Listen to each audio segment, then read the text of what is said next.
Danful offers unparalleled, curated and bespoke tours across Africa for travelers seeking genuine cultural experiences, enriched with magnificent sights, sounds and flavors found on the continent.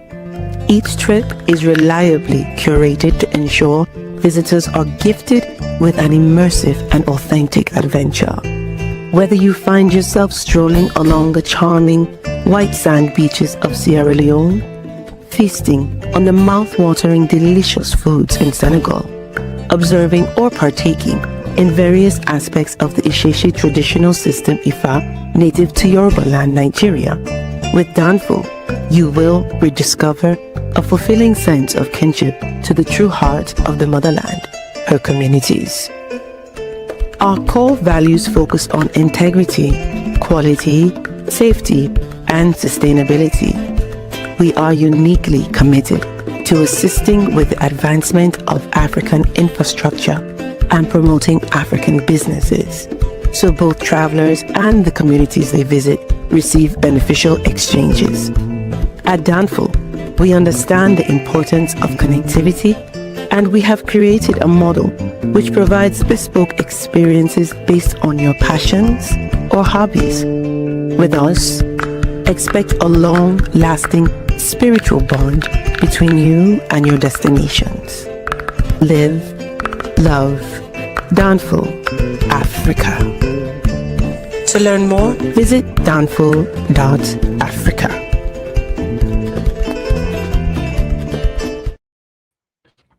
Peace, family. We are live again. Dynasty Mirror Search for Uhuru. Thank you all. Thanks so much for joining. Hit that like button again. Please hit that like button. Also, make sure you share. And I'm on the wrong mic. Hold on, y'all. I'm on the right mic now. I'm on the right mic now. Sorry about that. All right, hit that like button. Make sure you share and make sure you subscribe. I will greatly appreciate it. Got a couple of announcements. Announcement number one. Okay, I need everybody. All right, I need everybody. Hold on, get that. There we go. I think we're good. I need everyone to go to Amazon. All right, go to Amazon. Type in Dynast Amir. All right. You guys see that? I need you to buy a book.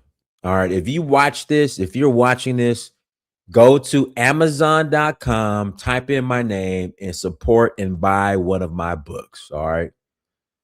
And leave a review. Leave an honest review. If you buy the book, and they're returnable. So if you buy a book, you say, Dynasty, your books suck. All right. You're in every right to send that book back and say, Dynasty, book sucks. Okay. That is your right. But I need you to buy that book. So everyone who's watching this, go and buy a book. Or I'm going to be hard on you guys in regards to buying the books, buying the documentaries, coming on the trips. All right. That's where we're at. Okay. Go support, go buy the books. And another book is coming out soon. All right. I want to release the new book before we head to Nigeria in August for the Oshun Festival. With that being said, so these are the commercials, okay? These are the commercials. All right, go to Danful.Africa. Check out where we're going, where we are traveling to. All right, we're headed to Nigeria in August for the Oshun Festival. Zanzibar in September for Safari Blue, Kenya in September as well. Then we are rolling to, where else are we going? Ghana and Ivory Coast in November, as well as Sierra Leone in November. And then we're going to Benin in January for the Voodoo Festival. So if you're interested in joining, please visit Danful.Africa. And while you're there, click on documentary. Again, click on documentary.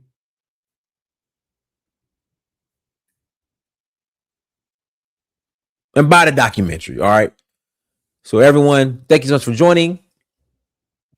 Like, share, subscribe. We have a special guest on with us today. Nakira. Did I say it right? Did I say it right? No, Nakira. I'm sorry. I butchered your name. I'm sorry.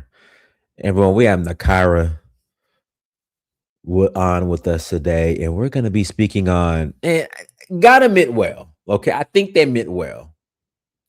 But on Juneteenth, they did this slavery reenactment. And see, what bothers me about it, like Juneteenth here in America, we don't do no slavery reenactments. It was just very tacky, if you ask me. You know, they had the roots going on with, you know, that they had black folks dressed up as a slave master and just whipping folks, and it was bad. I didn't like it. And you know me, I've never really been a big fan of the slave dungeons, but you know, after seeing this slavery reenactment, it was just, and happy Father's Day, by the way, to all the daddies. Happy Father's Day. Can we get a round of applause? Here we go. Can we get a round of applause to all the good dads, all the great dads? Okay, and no, we ain't celebrating. You know, I'm happy. I have not seen any posts with the I'm a single mother, so I'm gonna celebrate Father's Day for the single mothers. Nah, okay, it's Father's Day. We'll celebrate you on Mother's Day. All right. So happy Father's Day to the to the dads out there. But let me pull this video up. But this was just, it was tacky. I didn't like it. And now there's a push for, you know, the Caribbean countries and all the African nations to push for reparations. And I'm still interested to see how that looks like, but let me pull up this footage.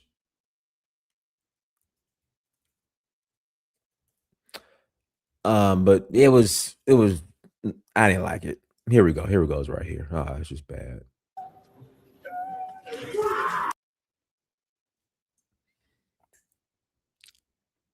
Here we go.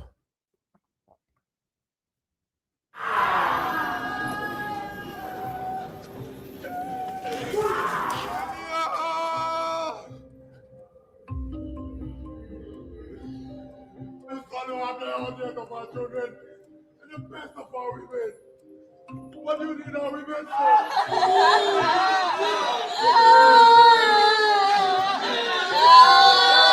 Our voices were fragmented for decades, and it served the interests of some groups to keep those voices fragmented. The slave trade affected all of us.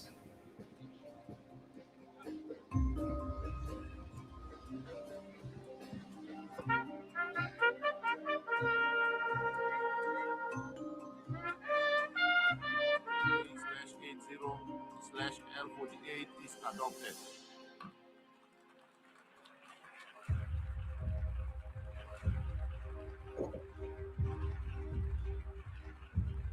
We did what was right for the memory of the millions who suffered the indignity of the slave trade and those who continue to suffer racial discrimination.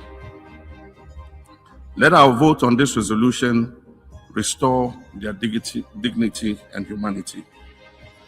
Our daughter is full of mystery and positivity.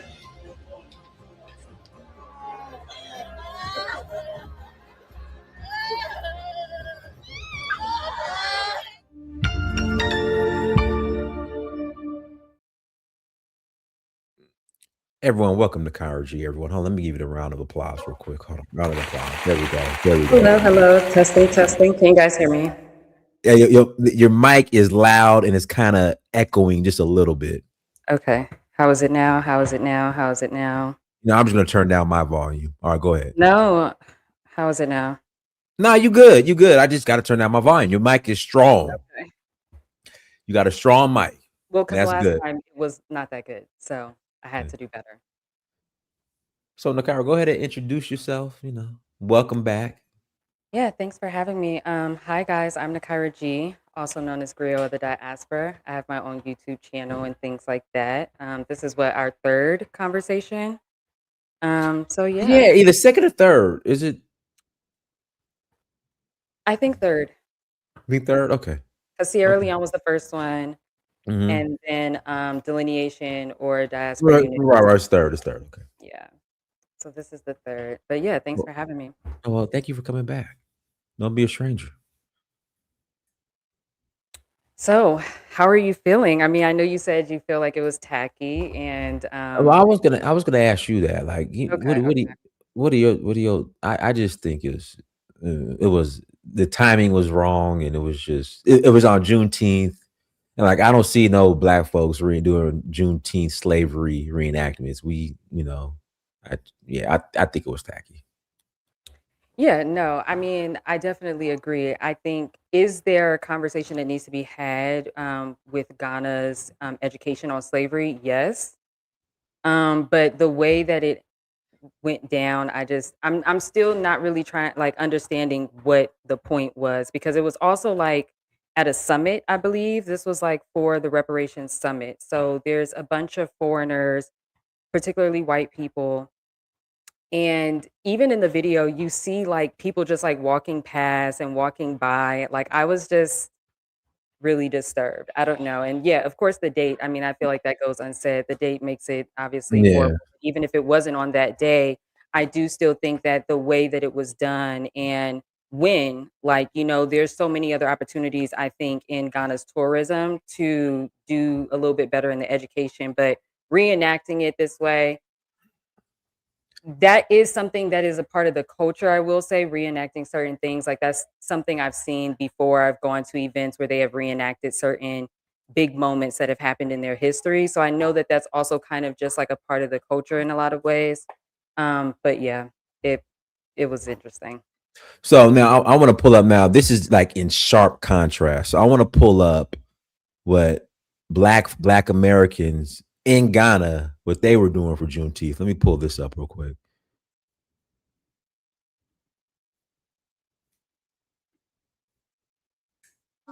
What's up? What's up? Dre Taylor here. Got my boy Telly who put on Ghana's first Diaspora Family Union. Mr. Jerk Soul himself. I'm out here, slaving on the grill for my people. That's what I do. You know what I mean? So got my own homemade barbecue sauce. I got the potatoes. I got the corn. I got the chicken wings. You know what I mean? On point. Doing what we do out here. It rained all day. My boy Diallo, he was on the grill. EJ was on the grill. My cousin playing chest. You know what I mean? It rained the whole entire time, but we made the best out of it. We had a good turnout out here. Good food, good people, everything. You know what I mean? The jams were flowing. DJ Sirius had it going, so played all the cuts we listened to. They did a special shout out to fathers on Father's Day. So shout out to all those men out there. You know what I mean? The women paid some respect. For us fellas out here, I've been called daddy a couple times, but I don't even get into all that. But yeah, we had a good time, good music, good food, good vibes. People from all over the states here just coming together.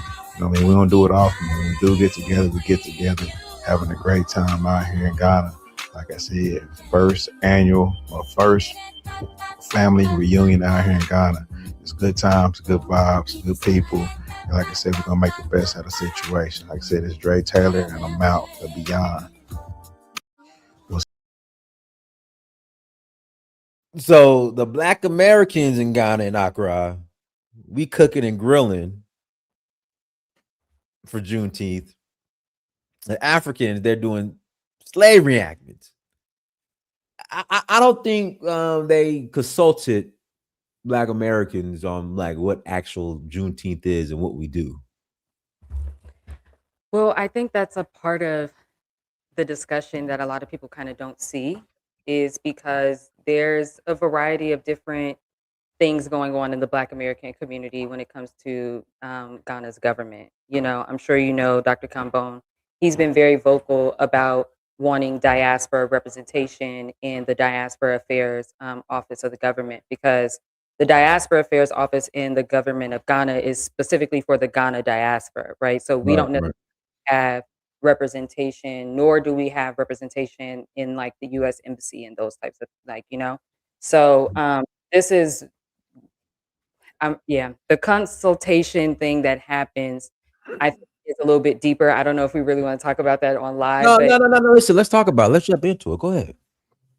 no, I mean, I think that there are people who have relationships with the Ghana government, just like there are people who have relationships with the dungeons. There are Black Americans, particularly Black Hebrews, who are participating in giving the tours at the dungeon. That has been something very popular. A lot of the American celebrities that have come to Ghana have been given a tour by, particularly like the rabbi in the Black Hebrew Israelite community out there in Cape Coast. So there are people who have sort of these, relationships with the government of Ghana. I think that it's also just like the people who are there are not a part of necessarily that council. Okay. Guys, hit the like button again. Please hit that like button. There's we have a caller in the back chat or in the waiting room. We're gonna bring Meech the Innovator. Go ahead with your question. Meech the Innovator. My bad. Can you hear me? Hear you now. Go ahead. Okay. Yeah, it's an interesting topic. Big fan of us connecting with our African roots, but I also want feeling this reenactment. I got mixed feelings about it because I think we played the video. Some of the context made it make sense for me. I'm like, okay, this is y'all way of expressing that. I do feel like if Black American voices were centered more, we could have shaped that situation a lot differently. Like even if they were going to do some type of historic reenactment, we might have shifted it to a slave revolt or something like that. So I think the biggest issue with it is just the lack of them centering Black American voices and lived experience. Uh, like in their programming. I think that's really the biggest issue. But from the context, from what they were saying, I don't see an issue with what they were saying on their point. I just think it came across a little tone deaf in terms of centering our voices. But I will say, in terms of what we do on Juneteenth, are you familiar with the Whitney Plantation? No, I'm not. No. So Whitney Plantation in Louisiana, they've had several years now. They do Juneteenth on an actual slave plantation in South Louisiana, and it's not just in Louisiana. Out in Charleston, South Carolina, across the South, there are Black people that have like purchased land. There used to be a plantation, and they're saying they want to preserve it for historical reasons and to protect our history and to like, how Black people talk about reclaiming the N word. There are Black Americans that want to reclaim plantation culture. You can't reclaim the N word. The N word is gone.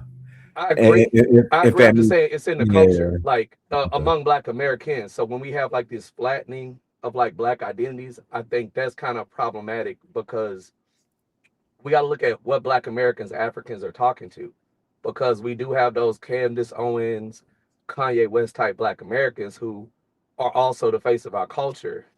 And they sometimes are heard more than those of us proud Black Americans that want our culture handled a certain way, is what I'm saying. Okay. Nakira, you want to add to that? Yeah, I mean, I think also too, it's like kind of like what Meech is saying, that we already have these tourist attractions that in my opinion, we haven't really reconciled with. There's already kind of like this behavior in the heritage tourism factory, whether it's in America or it's in West Africa. I think in general, like when we talk about just like the reenactment is one thing, right? Because it's for the summit and things like that. I do think that this would have been a completely different conversation if this was like at the University of Cape Coast and this was something that was like a presentation for the students. Like, I think that the environment definitely matters. And that's kind of like my biggest thing with it. But I do get what you're saying, Meech, too, because it's like we already have this relationship with the plantations and things like that where we still haven't reconciled on if this is even okay or not. So, I think all of it together is something that, we as um, the diaspora and particularly Black Americans, especially when it's on our soil, like we definitely should probably have more conversations about some of these tourist attractions and who gets to own them and blah, blah, blah. because that leads into who's invited in the conversation. For sure. I agree. Okay. Go ahead, Skywalker. Unmute yourself. Yeah. Greetings to the panel. Interesting topic, Donis. I think it was kind of. I found myself laughing a little bit. Then I had to stop because, I mean, this is our history, and I don't want to be her laughing at the ancestors, but because of the, I guess I don't know. It was kind of, I guess, corny. I guess It was corny. It was corny. Yeah, I mean, that's what it was. And but I get it. I mean, I still applaud them for trying to acknowledge the horrible history. But I mean, but what really got to me, if anything, were the black colonial guards. So I'm like, man, what's this? Like, I mean, what I mean? maybe they couldn't find any white ones maybe to play. So I mean, yeah, I guess. I mean, they can find plenty of white people to do everything else in Africa. They can't find ones to act like the colonial masters, right? But I guess that's what it is. But I'm all for the like I don't know about this kind of like this Ghana leading the reparation thing, and I'm cool with it. It's just I don't know, man. Like I think a lot of times African Americans, when we get into this reparations talk, we constantly talking about money.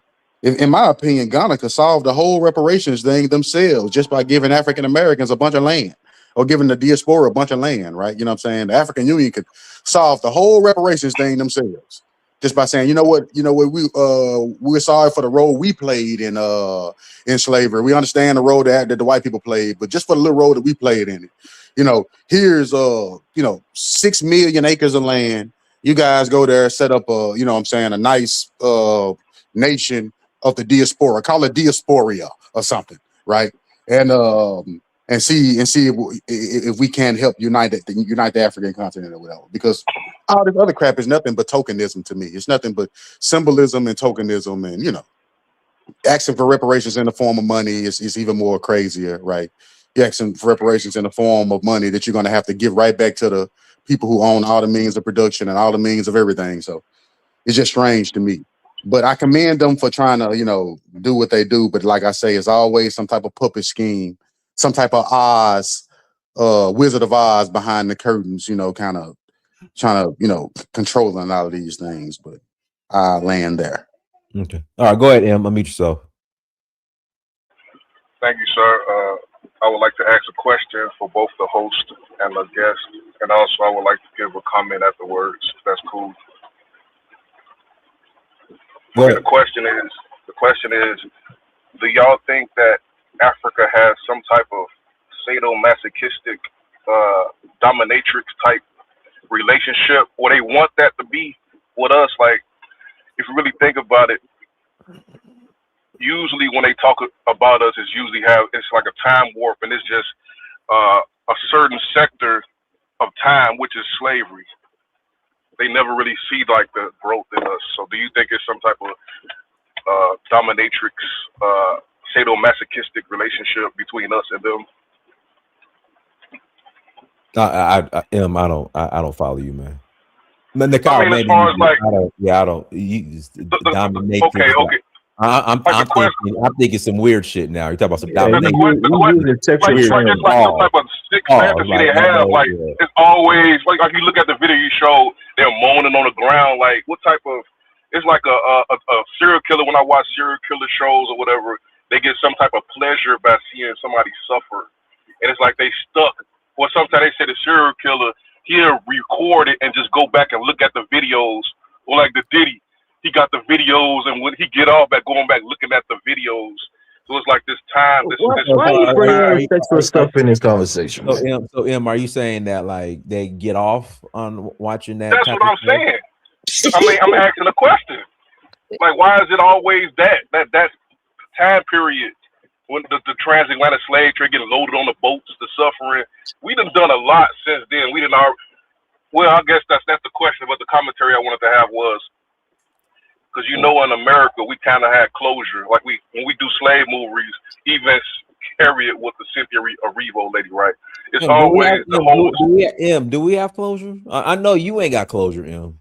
That's what I'm saying. We had the Civil War. We was able to battle the slave masters and then get revenge, like in the Bible. Like it's like a whole story. Like even Django, you got the beginning. He started off as a slave. In the end, he blew up the house and took the woman and got free. We usually tell a complete story, but when you show the video, it's just stuck there. They don't really tell the story, even though you might say. And the comment I wanted to make was, do you think we have to get closure from Africans just like we got it from the white man as far as like on the battlefield? We have to go back. It's like when you watch the movie Goodfellas. It's that scene, one of my favorite scenes. The mobster got out of jail. He saw Joe Pesci character, and he still saw him as a kid run an errand. He said, "I'm a grown man now." It's like they can't see that we a grown man now. And usually, if they saw you in a certain way, you gotta put them down for them to respect you. And we never really had that war with Africans. Like we got the guy come on here. Go ahead. I ain't gonna be babbling. Go ahead. All right, Nakira, you wanna take this one, Nakira?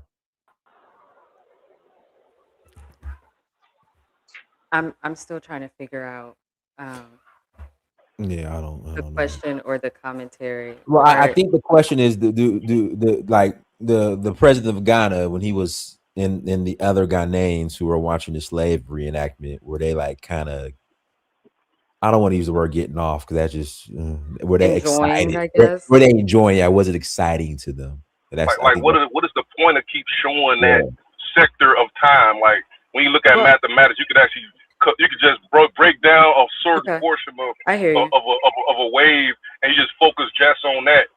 And it's like I'm looking at what is the function of it. Is this something they just enjoy? Is it like a disrespect, a slight? Like it has to be some purpose for them to just always constantly focus on that aspect of our history. Okay, so when you say they always focus on that aspect of the history, what are like those examples? Okay, I called yesterday about the architecture. Well, I don't know if that was yesterday or not. And I mentioned the architect, David Adjaye, and he was commissioned to do the Smithsonian African American History Museum. And he said the purpose of his design had to do with honoring the people that was enslaved, that was iron workers. So it's like the same constant motif when we're dealing with the conversation with Africans. It always somehow go back to slavery. It's like they can't get over it for some reason.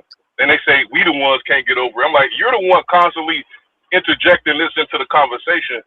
We done a lot of more than just slavery, you know. But I just see the constant motif. They always bringing it back to like the slave days.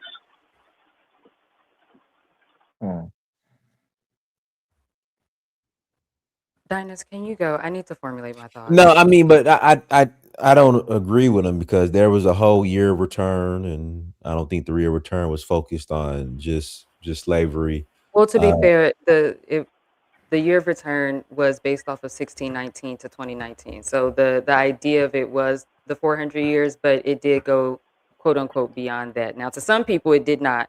But to be fair, we kind of made it more than just that. To be fair, I don't think what was offered to us was more than just visiting the slave dungeons.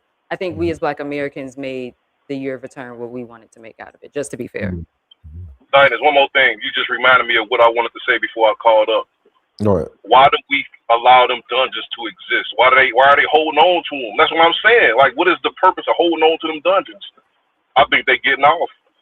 Well, I would say this. I'm not really a big fan of the dungeons, but I mean they should be destroyed. Well, it's tourism. It's tourist attraction. I mean, they bring in money for them.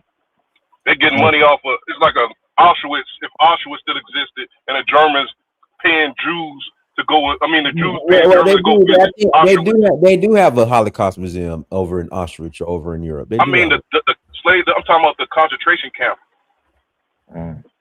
They're going to go look at the ovens and all of that. You can. They have a museum where you could go look at the ovens. But Dennis, let me come in here, please. I mean, but M, do you understand that, M? They do have that. I mean, is it actually Auschwitz though? One second, before Elvis goes, It's just Treblanka. One second, before Elvis goes, I just wanted to respond to the comment that you made. That's what I was saying earlier. I don't know if you were in here, and Meech also said it as well, where he was talking about like we as Black Americans also have a relationship with like plantations being a part of like tourist attractions, wedding venues. People get married on them, not even Black people, right? Like so the question that you're asking, I think is valid. But I do think that it's a question that can be asked to us as well. Because the first time I went to the dungeons, I definitely was like, okay, but I don't understand why it's still here. Like I feel very similar to you, especially the way that it's being managed and the way that, UNESCO is more so um also has a hold on it, as well as like the local chiefs in the area has some type of jurisdiction over the dungeons as well. My issue with the dungeons is more so that the information about the dungeons, the history and all of that is not necessarily implemented into like the academic curriculum. I think if it was implemented into the academic curriculums for locals to also understand, not just like a you diaspora, when you guys come here, this is your history type of thing. When the president of Ghana said, this is all of our history, I just want that to be translated into like the academic curriculum as well. Thank you. I'll go ahead, Elvis.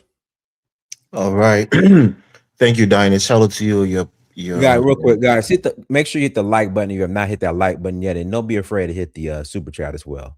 All right, go ahead, Elvis. All right, thank you, Dinah. Hello to you and your guests and fellow panelists. Happy Father's Day to you and all the fathers on the panel and those listening. Let me say this, right? I think visualization is very important because as a kid, in the United States, going to school, the first time I can remember crying, not because my mama hit me or, my daddy hit me, but just crying out of emotions. It was watching, movies that, depicted slavery and the trauma and the horrors of slavery. And that left a very deep mark. And I won't even say appreciation, but almost, sorrow of what Black people went through in this country. Of course, at the time, I wasn't as conscious as I am now because I was a kid. But even then, attaching that to the parts or the roles that other African play in bringing those people to this country so that they, that and cause suffering that I saw in these movies. So the visualization of it, I think, is important. I think the play was it was poorly, performed. And that's why I think sometimes some people call for people who have ancestry that went through slavery to play those particular roles because perhaps they can almost, I hate to say, they become possessed by their ancestor because it's like it's a spiritual thing, and they can play that role more authentically than maybe somebody who ancestor didn't go through it. So maybe the Ghanaians just don't really know how to portray slavery and what was really going on, and they don't have an authentic, vibe on it. But I'll move on and say that the dungeons, the plantation. To my brother M, there are plantations in the South right now who are, that are used as museums that people can go to. And if your ancestors were enslaved, I think if you're on that plantation, you can imagine what they were going through and the hardship that they had to deal with, the rape, the abuse, the humiliation. It brings back certain emotions, even though it's negative emotion, but it's necessary because if all of those things were wiped away. Can I interject real quick? Sure, go ahead. Tuskegee Institute was built on a slave plantation. Well, that's not my point. My point is that these plantations where slavery happened and where atrocities happen are still in the South today, and you can go and visit them and take a tour. So will you think that the United States government should break them down because they engender negative emotions about slavery? Most people will probably say no because it brings out certain emotions and it reminds you and it keeps it at the forefront of your mind that your people and your ancestors went through something, and these are remnants to remind you that these things actually happened to your ancestors. So with the dungeons, I think we as Americans should decide whether it should be destroyed, not the U.S. government. Okay.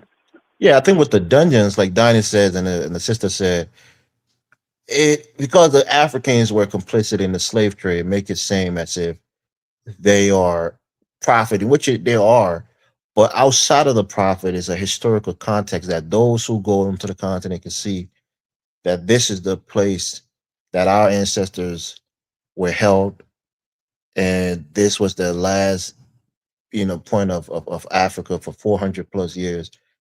And it brings back certain emotions, and it gives you the imagination of what they may have been feeling in that moment, the fear, and all of those things. So I think it just puts you in a different perspective. Dinus, he just validated. He said it brings emotions. You know what that means? What do you think that means? You get some type of pleasure, satisfaction. No, you watch movies. Movies are there to no. Movies. Certain movies are there to inflict certain kinds, I never emotions. cried in my life watching a slave movie. I did when I was a kid. You get pleasure from it. No. I ain't gonna sabotage your show though. Oh man, I mean, you want to fight? Dennis, I'll pass the mic because I think it's gonna get too emotional. But I'll pass the mic. Maybe somebody else want to come in. All right, go ahead. Go ahead, Dark Sky. Unmute yourself. Okay. Can you hear me? Yes. Okay, so I was watching your lives since a bunch of time. I couldn't come in. Sorry from my broken English. I'm living in France. I'm from Togo in Gabon.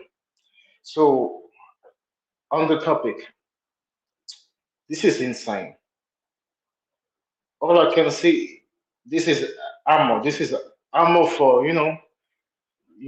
that delineation movement. Because I'm watching this from outside. I'm in France. I'm in Europe, but it's disheartening for me to see this. But at the same time, African living in the US are the culprits, and now even the Ghanaian government is in. This is insane because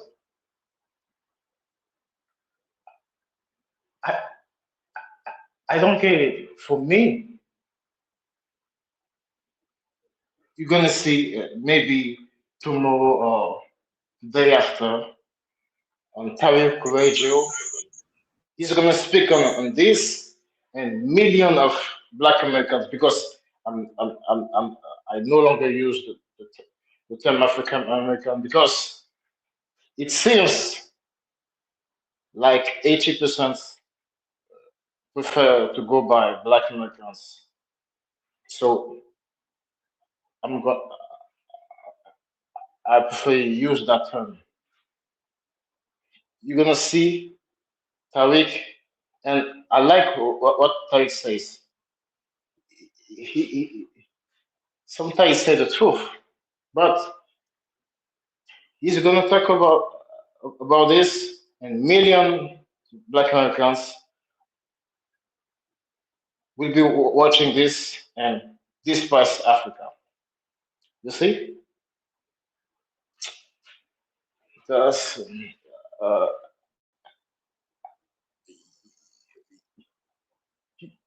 you can ask me some question, but it's for me it was disgusting because I know Ghana. I know Ghana. I was born in France, but I lived for a few years in Togo, and Ghana is next door. I know Ghana very well, but I don't know who advised them to do this. Is it Black Americans living in Ghana? I don't think so. Why?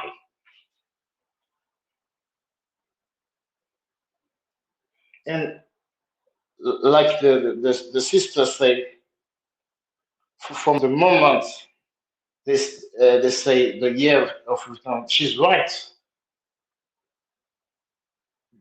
They can't just say the global Black diaspora come in.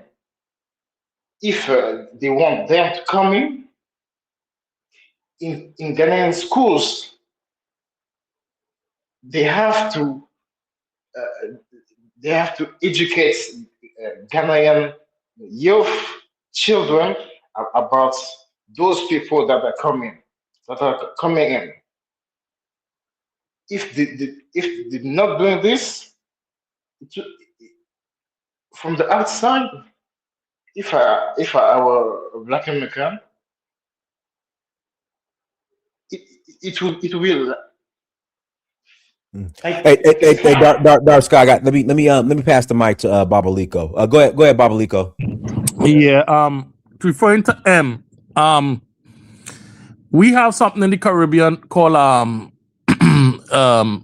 is a day where we reenact that same thing what Ghana is doing. So I don't see nothing wrong with it.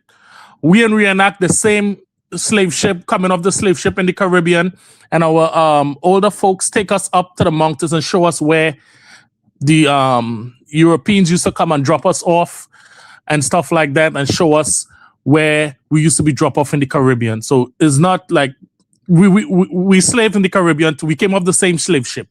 The only difference is in the Caribbean, we reenact, and we know we from African descent, we reenact what happens to us from the slavery. And we do that every year. We have something called Best Village. We does that. And it had some Nigerian and some Ghanaian came. And when we reenacted, they was crying. Tears was running because they said they didn't even knew that the slave trade was even in the Caribbean, because they didn't even learn that. Okay, so I don't see nothing wrong with that specifically. If Ghana is reenacting it or whatever, I guess everybody see themselves different, but I don't see they doing anything offensive to anybody, because we reenact the same thing back home anyway. So I don't see nothing wrong with it. Referring to M. Also, I don't know, the sister you have here, the Donis, is I never hear if she is she from, because I know I be hearing different things. Is she from African? Yeah. Just ask her directly. I'm right here. Okay, are you from America? Are you believe you from African descent, or you believe you are American, or you was always in America? You was always here? Because I didn't really hear you saying anything about it. Hi, Babaliko. Yes, my name is Nakira G. I'm originally from Compton, California. My entire family and lineage is from America. I have been going to Ghana for over 13 years, have lived in Ghana for 4.5 years, went to the University of Ghana as well.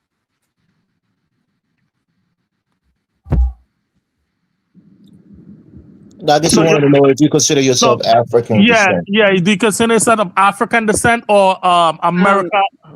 I listen, I know that y'all have had these conversations with the FBA people, but I want to make something very clear. When y'all meet a Black American, asking them if they believe that they are African descent, I don't want y'all to get comfortable with that. I look like a Black person. I look like an African. I don't want y'all to get comfortable with walking up, like asking Black people that, whether it's online or in person. Let's just kind of nip that in the bud. My answer was my answer. I'm a Black American.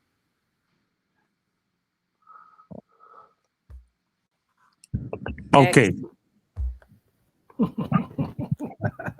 Okay, I don't think we are thinking. I'm just saying, because as you're saying, we did have that conversation, and I was just trying to know what's going on, because people have come up to me and I was just about to cook, but I gotta go. No, but I think Babaliko, if she goes to Africa, she lives in Ghana, you think that she knows she's African descent. All right, Elvis. Is it Elvis? Is it Elvis? Oh, okay. Yeah. No, I was just asking because people just ask me all the time too from Caribbean, so it's nothing to be offended of. It's just a question, because it's a question that's been going on. Okay. All right, let me pass the mic to because we got people waiting. Let me pass the mic to Dapo. Go ahead, Dapo.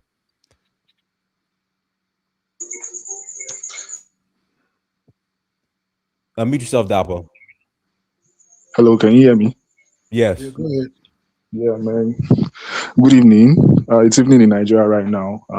Happy Juneteenth in arrears and happy Father's Day to everybody celebrating.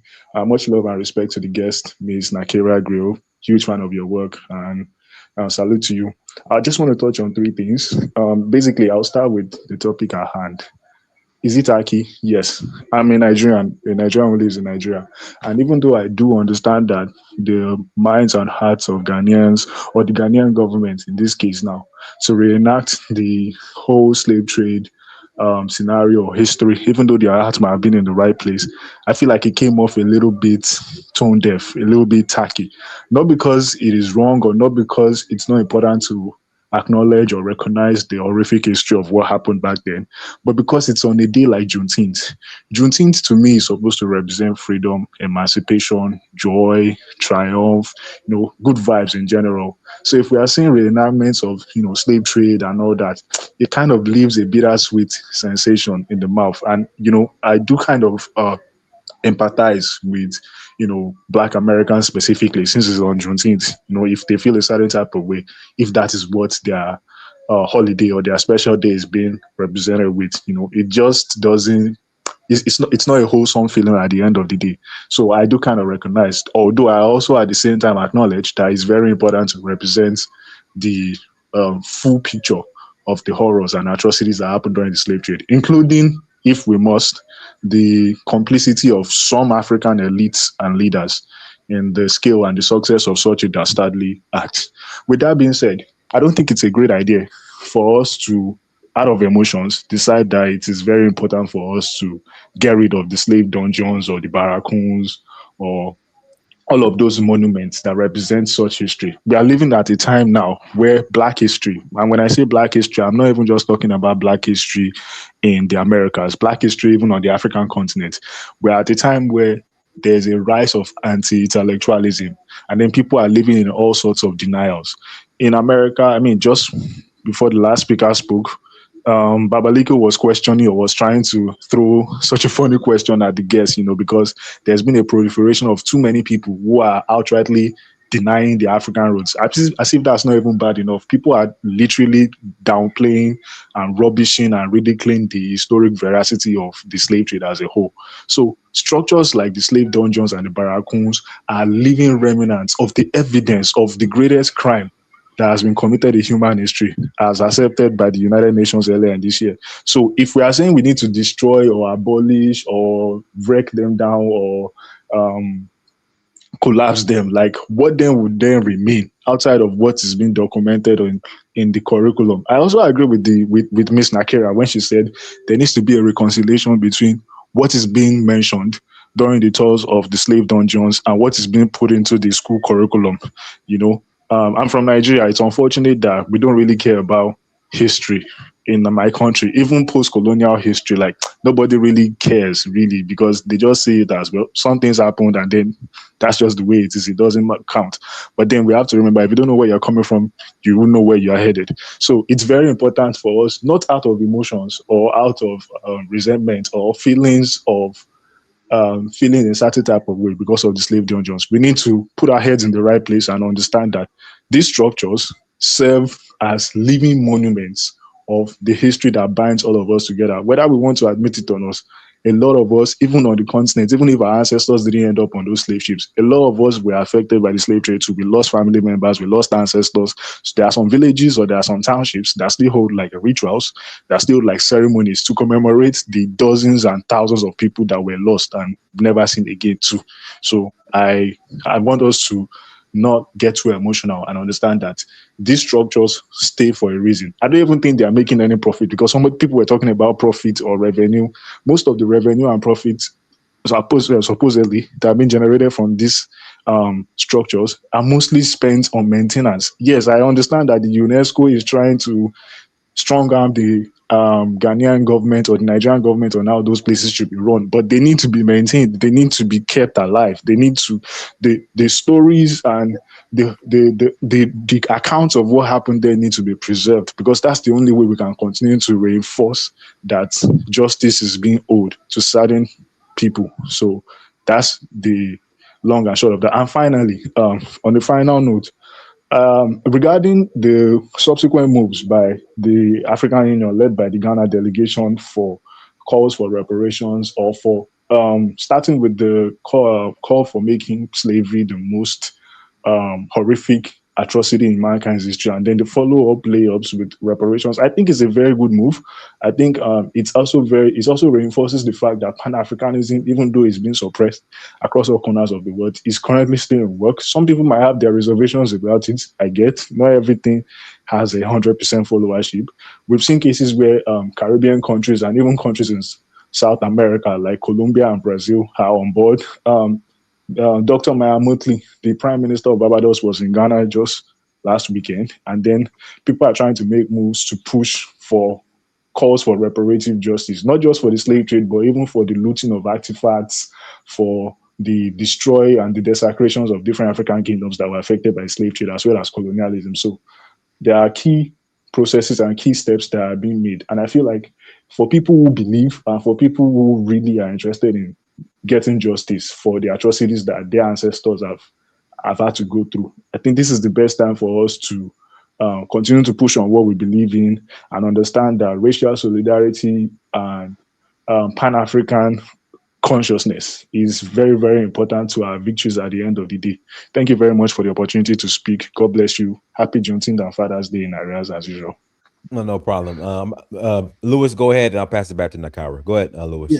Yeah. Hello, everybody. For anybody who's lived in Africa or taught in Africa, you will find out from the smallest village to the big towns, reenactment and plays are one of the best ways to get messages of history into children. Ever since I was a kid at school, plays, reenactment was the best way to learn about history through stories. Okay, so if in Africa, if you go to Ghana and they're doing a reenactment, it may seem a bit tacky because their acting may not necessarily be Hollywood acting, but for us on the continent in Ghana, it has been a tradition that has been carrying on for forever. So to me, one of my biggest disappointments is that we don't teach enough about slavery in the Ghanaian curriculum. As the Nigerian brother just said, they just thinking about how they're going to get paid, how they're going to get money. And because of that, because of our quickness of mind to be part of the capitalist world, we forget about the basics. Okay, anything to get the children and people talking about slavery in Ghana, to make them realize that they are part of this, rather than going along with the European narrative not to teach slavery in Africa. Anything that counters that, I'm down with it. So if it means some tacky acting or whatever to get it into the children's head and people's head that this was us, we were part of it. The slave story is part of our story, not just for the people in the West. I'm down with it. Okay, it might be tacky, but in Ghana, when we do stuff like that, it is to get the message to the literate people and illiterate people. Okay, and that's one of the best ways we've always done it throughout our history. As I was a kid, I learned about Nancy. We done it in reenactment in our villages and so on. That's how they teach the children. So it may seem tacky to you, but that's how we do things and teach things in Ghana. So I want to respond to that. You know, that's how we teach. It's not the Western world. Okay, we got a lot of people who are illiterate, a lot of people who we look at things differently. We don't want watching TV 24 hours a day.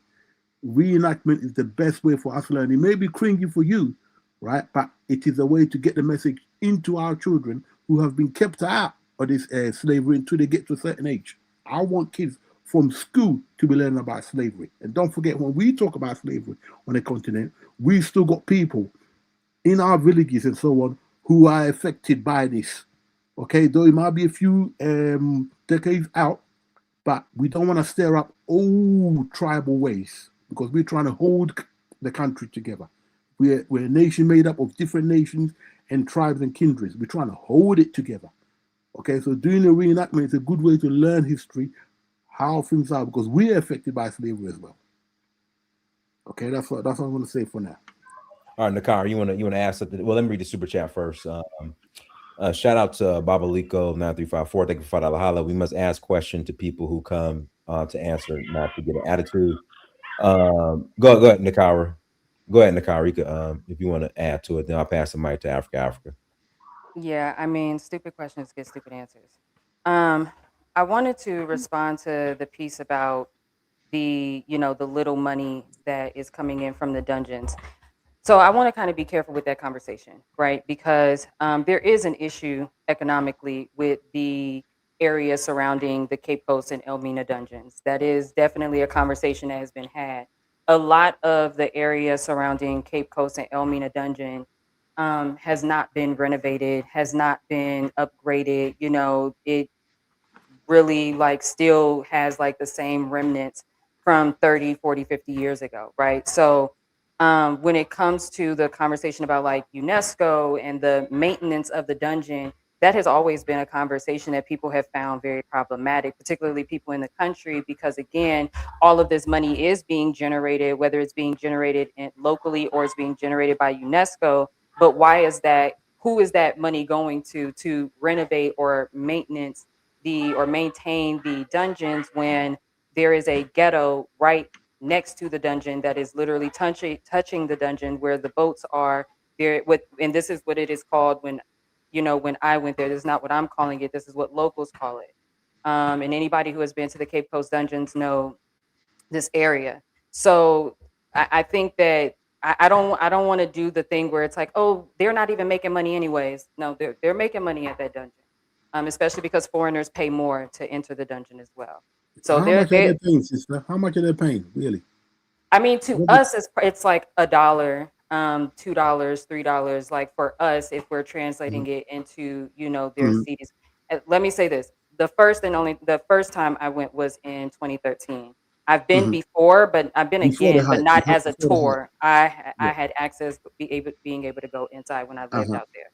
But I've been more times outside of being a tourist, so that's a different thing. All right, let me just ask. Hold on. It's not. You'll get the mic here in a second. Meech, go ahead, Meech. Yeah. And thank you for letting me chime in again. I download the app, so it's working a little better for me now than the browser. But yeah, I get what the brother is saying about this is just what y'all do in Ghana and slavery is your history too. I definitely agree. I don't know if you were in the audience earlier when I mentioned that why I didn't see a issue with the context of what Ghanaians were, what I feel like y'all were trying to get across. I did say that it comes across very tone deaf because our voices and our input is not centered in their history, as well as other Black people from the West. It wasn't just Black people from the United States that were in chattel slavery. We talk about, like 10, 11 different nations, right? Yeah. And so I think it's very important that if it's going to be about history and it's going to be about facts, you can't have bits and pieces of data and information because that creates a bias. It can't be if it's really about slavery and making sure we don't go back to that past, then it can't just be about one nation. It can't just be about one cultural group. You understand what I'm saying? Because when we teach about slavery in the West, our scholars, like the term Pan-African itself was created in the West by, like Henry Sylvester, Black Americans like W.B. Du Bois, you know what I mean? And it was about us coming together as descendants of African to topple slavery. So our history of slavery in the West is conquering slave owners, not just being enslaved and taken from Africa. But I don't know, when y'all do y'all reenactments, do y'all reenact the Maroon communities that actually revolted starting in the 1500s? No, we don't need to do that because we got that's the problem. No, it's not a problem because we got. Well, I listen to you talk respectfully, brother. I listen to you on mute. No, brother. Let me just quickly say this so I don't forget. I'll shut up and then let you carry on. You got the Ashantis there, and they defeat the whole army of Britain. So that's even bigger than the Maroons. So why do we even need to go our way and pull out the Maroons until our president goes to Jamaica? Then we could learn about Maroons, no problem. You could learn about the book, but we actually got the Ashantis who defeated the British. So, bro, if you got the example right there. Well, you guys were colonized by the British. Yeah, so this is respectfully, and this is why I was trying to finish a thought. Hang on. Y'all, we can talk together. We can sing together. We can pray together. We can't talk together. Can I talk as a Black American? Lord, this is time to speak. Let him speak, Lewis, please. Yeah, but why am I being talked over as a Black American that loves Africa with Pan-African colors on my hat? Why am I being disrespected and talked over in a conversation about my history. I'm not disrespecting you, brother. But I Please, listened to you talk. please let him talk. Let him talk. I even spoke to your point before I started speaking and acknowledged your point that you were making. And and you're demonstrating what I said. There's a sort of tone deafness. And I'm not one of these FBA Black Americans that disassociates from our African roots and culture and identity. That's not what this is. I'm for the continent. I'm for our relationship. But like I say, there's some erasure happening. I'm talking about among the Black Americans that love Africa. I can fight with FBAs all day, but I can't erase the things that you guys are choosing to say as Africans from the Okay, minds of Black give people us in an the example. West. Give us an example, brother. What? But you're making it a battle. When I brought up maroon culture before speaking to any historical context, your first response was you got some Ashanti that are better than the maroons. So what we need to talk about the maroons for? Yes, they Your are, because words, the Maroons are descendants of Ashantis. So right? why talk about the expert when you got the core there? I'm So not do you breaking do you down not the understand how Maroons. immature that is in a No, you're historical being conversation? immature. You're being immature, brother. Brother, you're talking over me like a child. Guys, can we No, can I'm we stick answering to and making good can we points, stick brother. to the shows? I'm Louis, let the talking. man talk, man. Is this Let the so? man talk. Is this about Africans and their view of slavery only, and not anybody else but Well, we are Africans? Is Africans. that This what is this our is? view of slavery. If you don't like it, brother, Louis, it's our Louis, Please, future. yeah, please Louis, fam, Okay, let so him talk. basically, Let him as a talk. so fam, there's allow him, nothing that a let the Black man talk. American can say or do to Oh, that's participate ridiculous, in brother. your That's historical. ridiculous. That's Okay, ridiculous. so Yo, Let me fam, Black finish. come on, Americans fam, can't allow talk the to you. man, fam. As a Black American, I can't talk to you as an African about slavery. Oh, come on, we're Is that what it talking, is? brother. We're talking. You Yo, are bro, talking. come on, allow the man, I'm fam. trying Let the to man talk. speak, bro. Every time I talk, somebody Luis, else you've on the been panel talks. disrespectful. Please. I can't even Yo, get come a on, Louis. thought Come out. better than that, bro. Come better than that. Allow the man, please.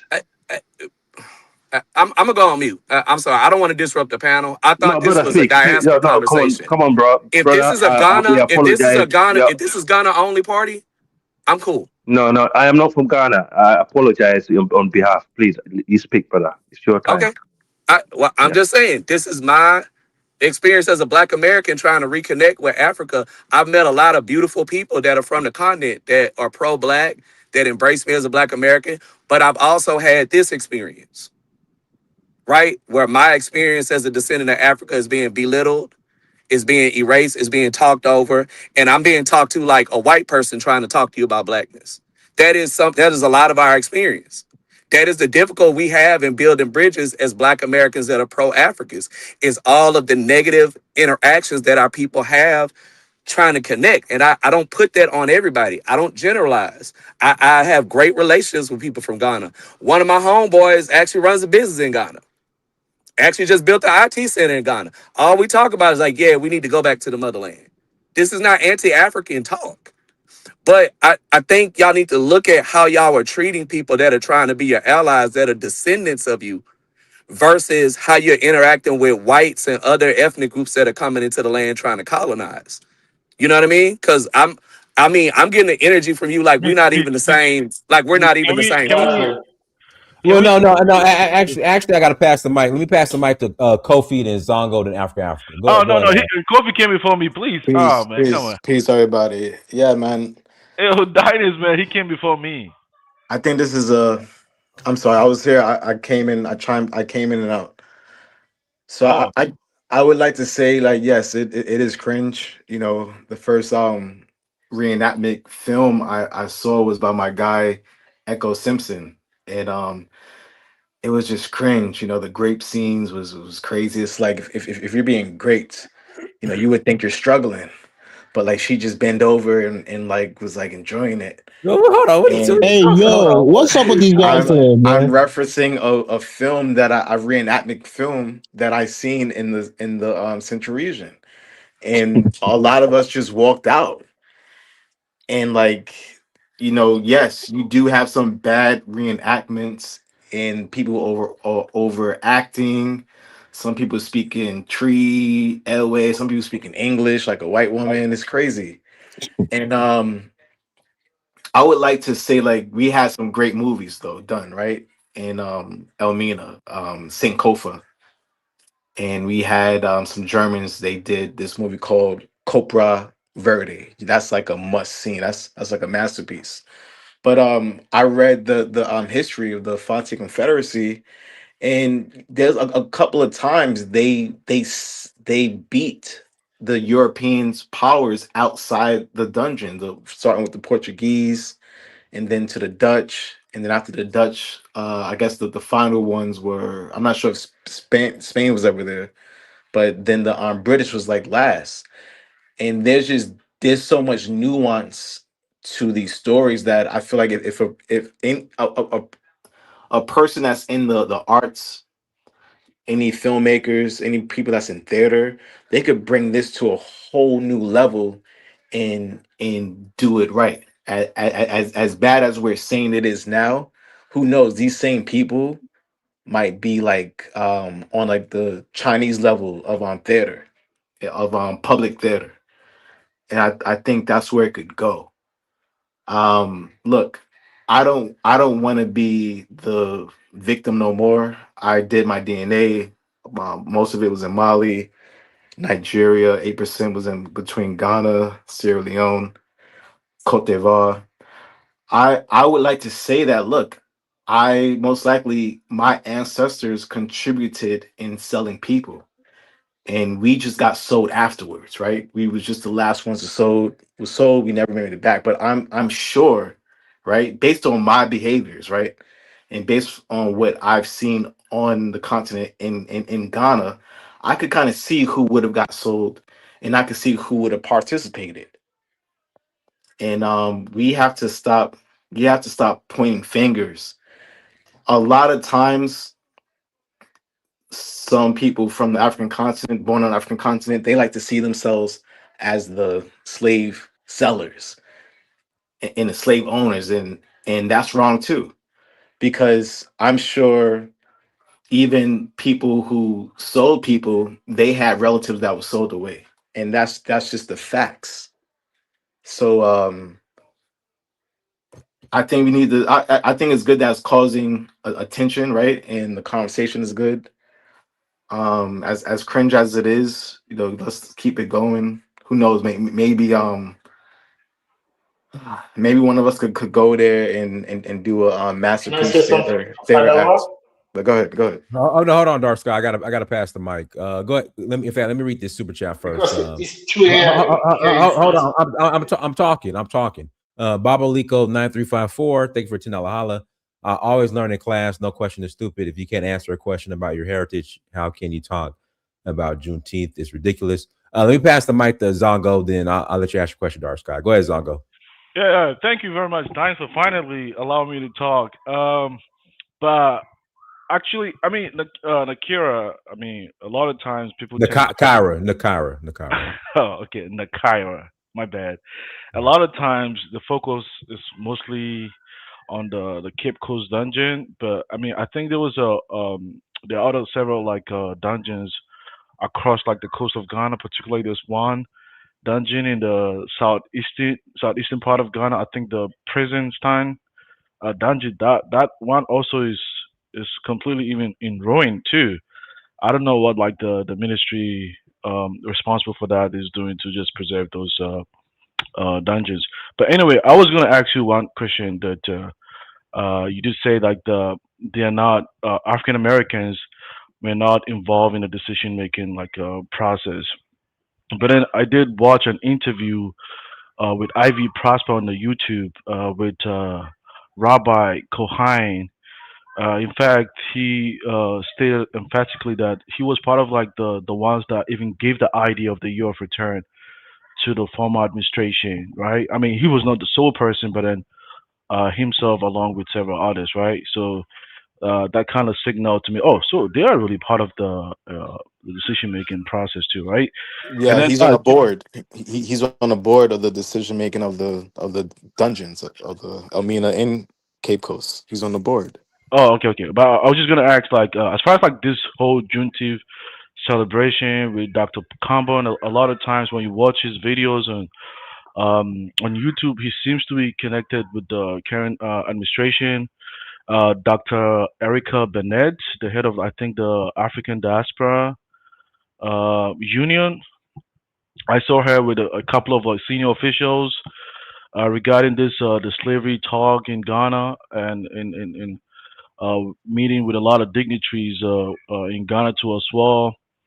So don't you think somehow too? Because I mean, I was born and raised in Ghana. I've never seen this Juneteenth slavery reenactment in Ghana before. This is my first time seeing. Don't you think part of this whole thing too is also part is due to the fact that perhaps African Americans are even suggesting this idea to them as well? Because it was never there growing up. I never Well witnessed Right. that. So said, I brother. think you might have. So I think he asked me a question. So I think you probably weren't here when I said it. I actually said that there are Black Americans that are in the consultation space. Specifically, those Black Americans, like you just stated, Rabbi is a Black Hebrew Israelite. And so, as we talked about a little bit earlier, like the flattening of Blackness and who gets to represent and who gets to decide what Black Americans in Ghana want and are requesting is a internal conversation that has been going on for a few years now. I think it's just recently been made public with Dr. Kambone because he's spoken out about it.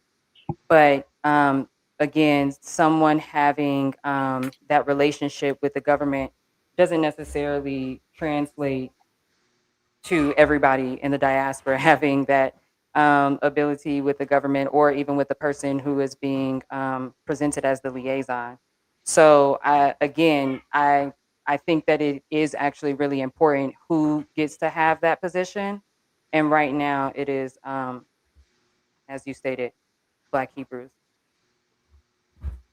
Okay, so it's still African American. Perhaps maybe his advice or recommendation might not necessarily be the overarching like decision approved by the African American community in Ghana, right? I can't speak for them. I'm a Black American. I'm not a Black Hebrew Israelite, so I Because don't know what the Hebrew Israelites want for Black Americans in Ghana. I can't yeah, speak for them. because like because It's I not I mean just him. It's not just him. There's two prominent Black American women who are like really the I, spokespersons. I say like Dr. Erica Bennett, right? Yes, she's responsible for us getting citizenship. Yeah, so I'm saying that like, cause like, let's say if I was in Ghana, right? I wouldn't know, cause for me, I would think that oh, if this person is very highly respectable person from the African American community, and he suggested this idea to me, I'm just gonna consider it as perhaps a general consensus coming from the African American community. I might not know like the nuances or the differences between African Americans from someone living in Ghana. But now that I live in America, I know because I interact with a lot of African Americans. But from someone living back there, I don't think they'll be able to tell. But the one that had relationship with them is what they're gonna work with. Don't you think? That's If Could it's I done ask that Nakari poorly, a question, please? if it's done that poorly, you could tell is no Black Americans in that conversation. But if when it's done right, like Sankofa, you could tell. Okay, they had people from the West contribute, Can I especially not just Black people, white people as well. could I ask Nakara a question real quick? Do African American have a general organization that includes all these different subgroups like the Pan-Africanists, the Hebrew Israelites, and just regular Black Americans who live in Ghana? Is there an umbrella organization that you guys have and you have a representative to the Ghanaian government? There's a few. Yes, yes, we have I the think he African asked. American. Okay, I thought he asked. Never That mind. was for her. Y'all in the. man, No, no, guys, no, man, no, they're asking the no, whole. no, that was from Nakara. Oh, guys, Go go ahead, ahead. Go Nakara. ahead. Okay, they Go got ahead, the Nakara. headquarters.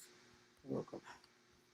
Go ahead, Nakara. Guys, don't interrupt. Go ahead, Nakara. So, hi, Elvis. Yeah, so there is the AAAG, um, and that is the Association of African Americans. I think they changed it to like Afro Descendants or something like that. But there's a AAAG which has been around for like decades. So that's generally one of them that a lot of people go through. There's also the Caribbean Association of Ghana. So there are at least, and then there's some, and then AAAG has a Craig, Central Region version as well. So just Craig. y'all got it. He wants to do it. Can I Can say I speak, guys? something? Man, Kofi, you gotta allow. She's the guest. You gotta allow her to speak before you guys. I mean, You know, she's the guest, but I mean, let I live you there, gotta let. so But you know Yeah, more but than you her, gotta let right, her. Kofi? Because you live in But I Ghana. mean, Come on, what? man. actually, But I I mean, live. what? But she But I lived mean, there what? too. But I mean, Kofi, what? let her finish. Then you also add your Excuse point. That's me. how we do it. Excuse me, Zongo. Thank you. I appreciate that. Kofi, she's the guest, but I mean, what? I live there. Oh, What? Kofi, that's so childish, bro. so what next? So what Didn't is you the just but say I that mean? she lived there too? It's okay. So But you let Zongo come on, and he clearly knows more than you. It's not a diss. No, he He's been doesn't. doing You his just didn't homework. give her a chance to articulate her I'm points. sorry. I'm Come just I on, didn't. saying. Kofi. First I'm off, just I didn't know saying. that this was about who knows more than the other, and I'm trying to figure out where that even comes from. If you want to try to do You gotta something do where your y'all like homework. humble black women, I know that that's like y'all space in this big Yeah, ass that's good. Pan-African thing that y'all do, where y'all just hate when women speak. And I know No, no, no, usually no, it's no, just Respectfully, no, a no, bunch no. of Hold like on, hold on. niggas up here. So I relax made your up. No, that's respectfully, not true. Not here. Not here. Not here. No, Not no, not no. me. No, respectfully, I said I'm talking Zongo knew about more than people you. I'm who just get into saying. these spaces because I don't understand how him asking me if there is an African American association in Ghana, that is where you feel like I don't know something and I can't finish saying it. I don't even understand how there's a correlation to You that. put it all on Rabbi Kohen, Kofi, and it's Kofi, definitely Kofi. not Let's all on not. him. Please, Kofi. Kofi. Kofi, just let it go, bro. Let it go, Kofi. All right. Like, African. can I Go ahead, finish Nakara. Zongo, answering the question? Yeah, I Nakara. didn't even Take finish your time, answering the Nakara. Go ahead. question. Go ahead, Nakara. Go ahead. God damn. So yes, there is a AAAG. That is where a lot of Black Americans are a part of that organization. There's the Caribbean Association. What Kofi is so happy to tell everybody about, there is something called Craig, which is the Central Region AAAG, which is, from my understanding, spearheaded still by Rabbi. Do you want to confirm that, or is there a new president, Kofi? I mean, there's a board of people. There's a board. There's Okay, is Rabbi boards. still a part of it? All Okay, of thank you. everyone has a Go board. ahead.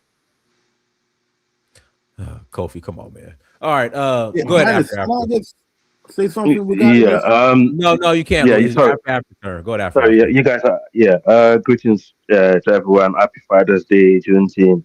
Nice to see you here, sister. It's quite welcoming. We appreciate what you're doing. Absolutely. Basically, for me, from what I'm seeing here, I hope the Ghanaian leader is doing this for a good intent for the African American community and the African in the diaspora, as a whole.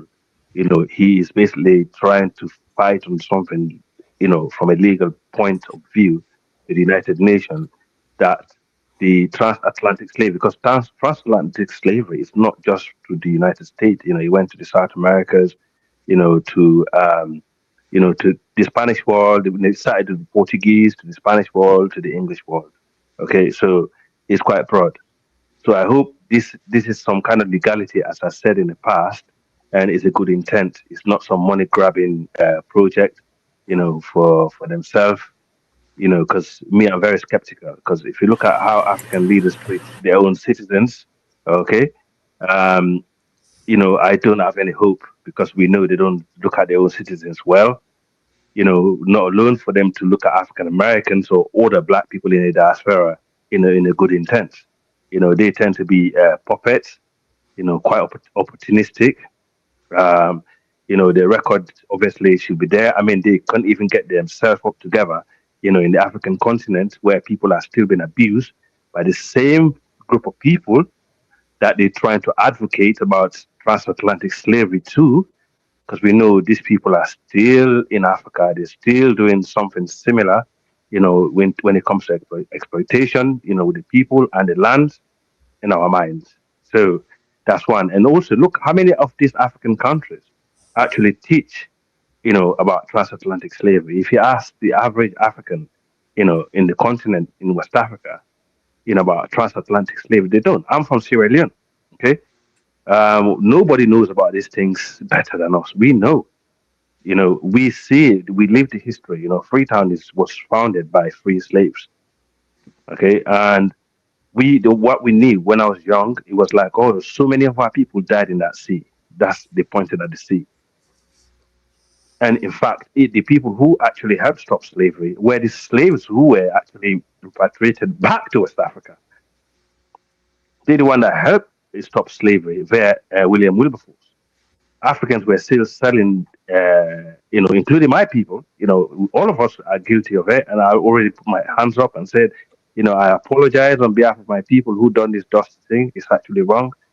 And also the entire global world, were involved in this. But it's about admitting the wrong, okay, and moving from it, learning from the past. But are these African leaders, are they learning from any of this? Have they learned from the past? Are they using this as a cash cow? Trying to make money? That's the question. We'll find out. And these leaders who actually claiming to be Pan Africans, who are running up and down, and who also we know some of their countries are making a lot of money from the transatlantic slavery.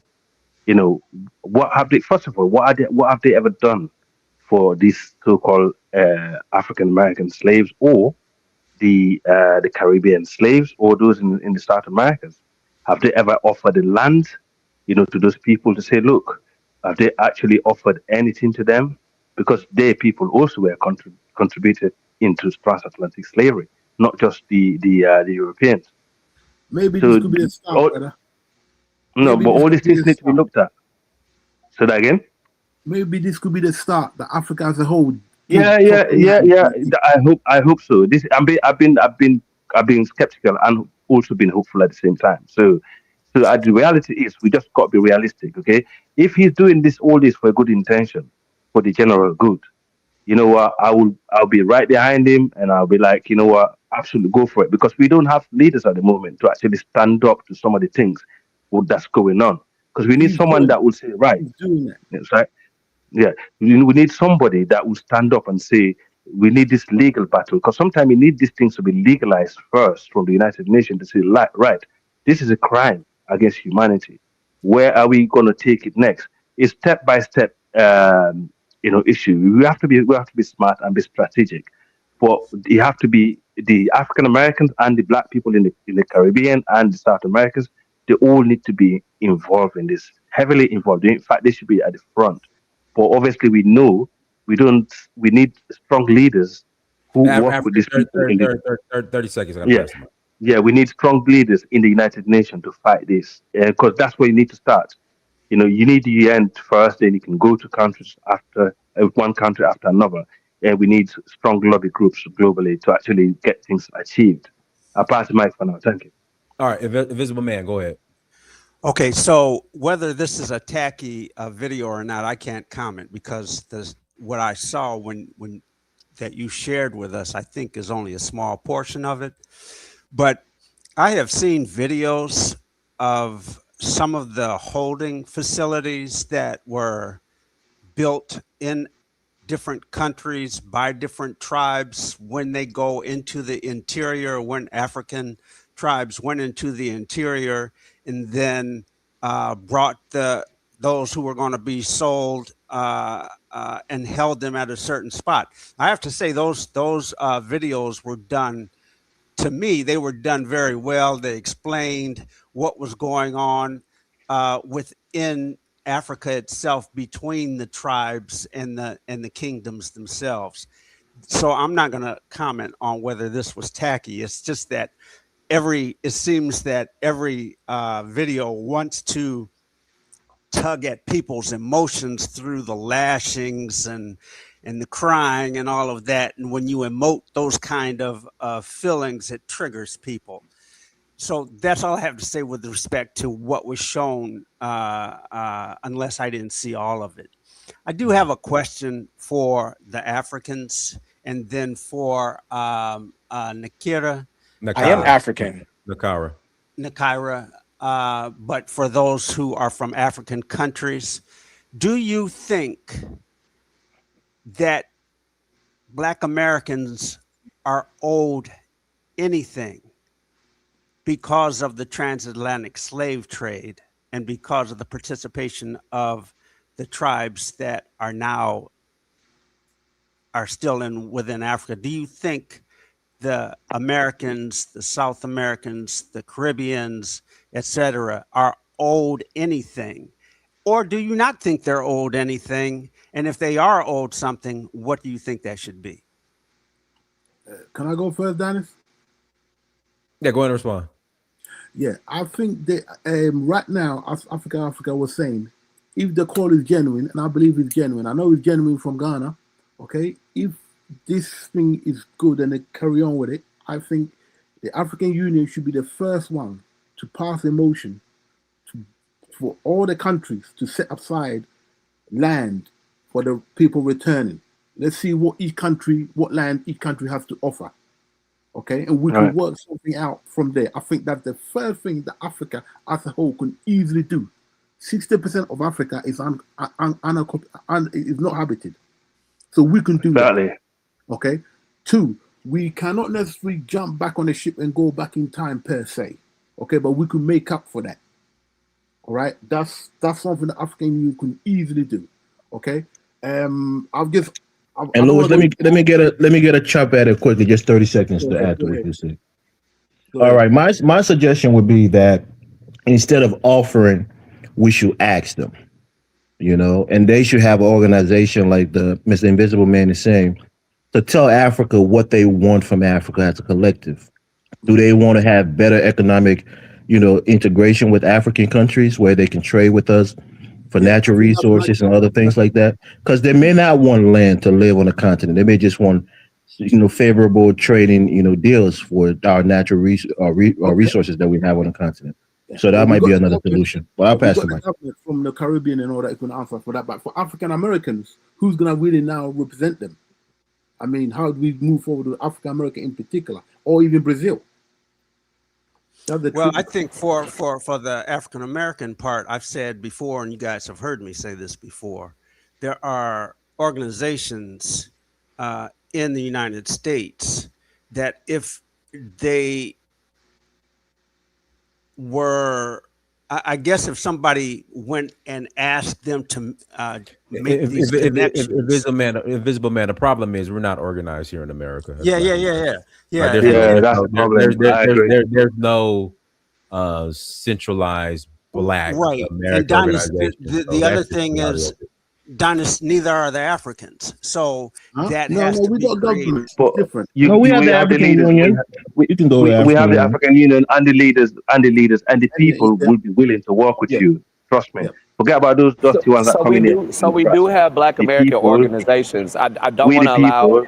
I don't want to allow our lack of solidarity as Black Americans to come across with misinformation that we don't have structured major organizations that represent the Black American community.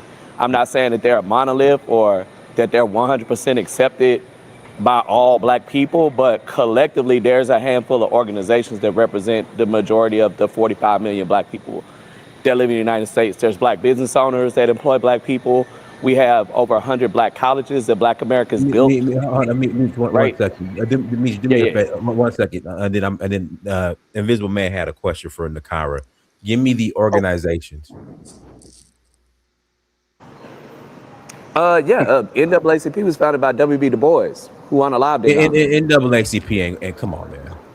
Well, hold on, wait. Can we take? So, are we talking about our emotional opinions, or are we listening? Well, it's not an emotional. I didn't say we have to love it. I just say we have the organizations. I didn't say we all like those organizations. I didn't say everybody. I just say we have them. Saying we don't have them is not factual. Saying, hey, I don't really like the NAACP. That's okay. I don't like everything about them, right? But they're saying, do we have them? Saying that you don't have a Black organization is not the same as saying, I don't like the Black organization. Well, it's not a Black organization. The NAACP is the National Advancement of Colored People, which includes colored people. It's not a Black organization. Founded in part by W.B. Du Bois. In part, but it was predominantly. Who was the co-creator of the word Pan-Africanism? It was the majority Jewish people who funded and established NAACP. 100% Jewish people also co-founded the NAACP. But okay, so let me say this before you guys get into this back and forth that really is. I don't want a back and forth. Okay, hold on, my man. Invisible Man, you had a question for Nakira. Ask her first before. Hold on.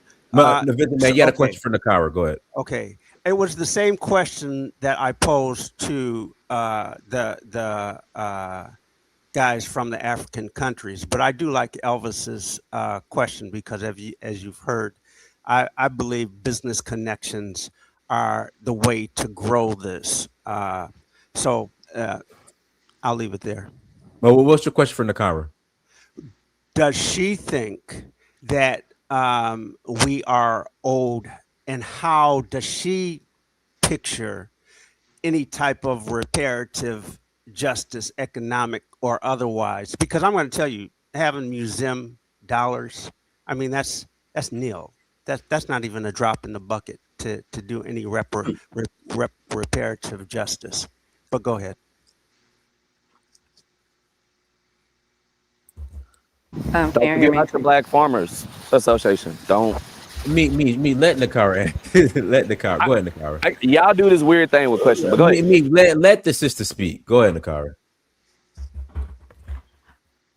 Okay, so again, like I had mentioned earlier about the dungeons for one, because I think that there's a list of things that can be done, especially in terms of the conversation about reparations.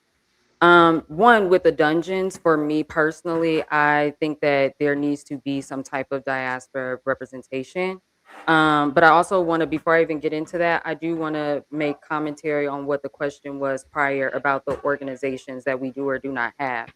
That's actually one of the issues as to why we still don't have certain types of representation when it comes to the continent, because of whether we have these organizations or not, whether we are supporting them, whether we are funding them, all those things do kind of affect it, because Ghana is building relationships with certain universities. Ghana's government is building certain relationships with Divine Nine and things like that. So the government and people, who have money and connections and all of that, they have ways to get into contact with certain Black communities. But again, the concept of the Black community having this one idea on something, I don't think is necessarily possible. Personally, I think that because as the Black community, we have different factions of it. We have different ways that people want to live.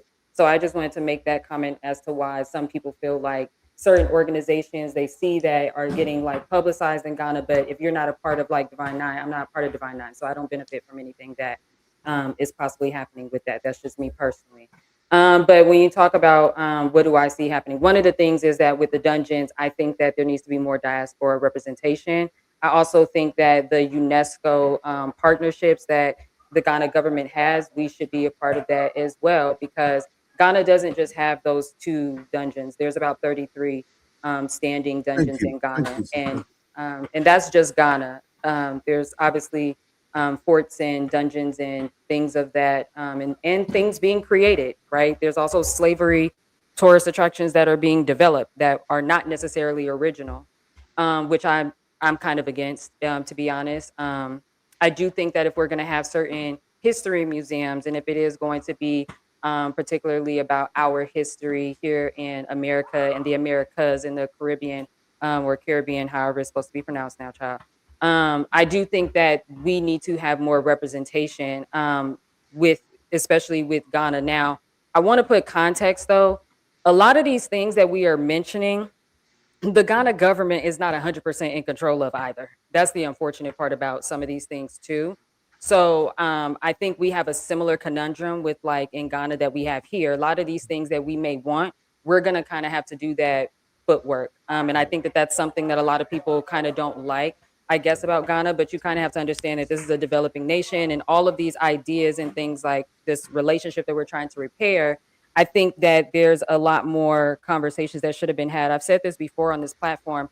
I personally, because I had been going to Ghana before 2019, I wanted the year of return to actually be a Pan-African conference. I wanted it to be like a 5-year, 10-year long conference where we were coming to Ghana, having this, week-long experience, so that all of these kinks that we're seeing over the past 7 years could have actually kind of been like a part of the experience itself, right? Because now you have people saying that, oh, we should have been doing this, we should have been doing that. And it's like, yeah, but none of us were given an opportunity unless you are in the close quarters of those who have the high positions like Kofi, right? But if you are not associated with people who have these high positions in the community, then it's not like everybody that lives in Ghana is invited into these particular conversations. So I think sometimes we kind of like assume that like the Black diaspora community in Ghana is also like all on board with this one thing. I think it's also divided out there too.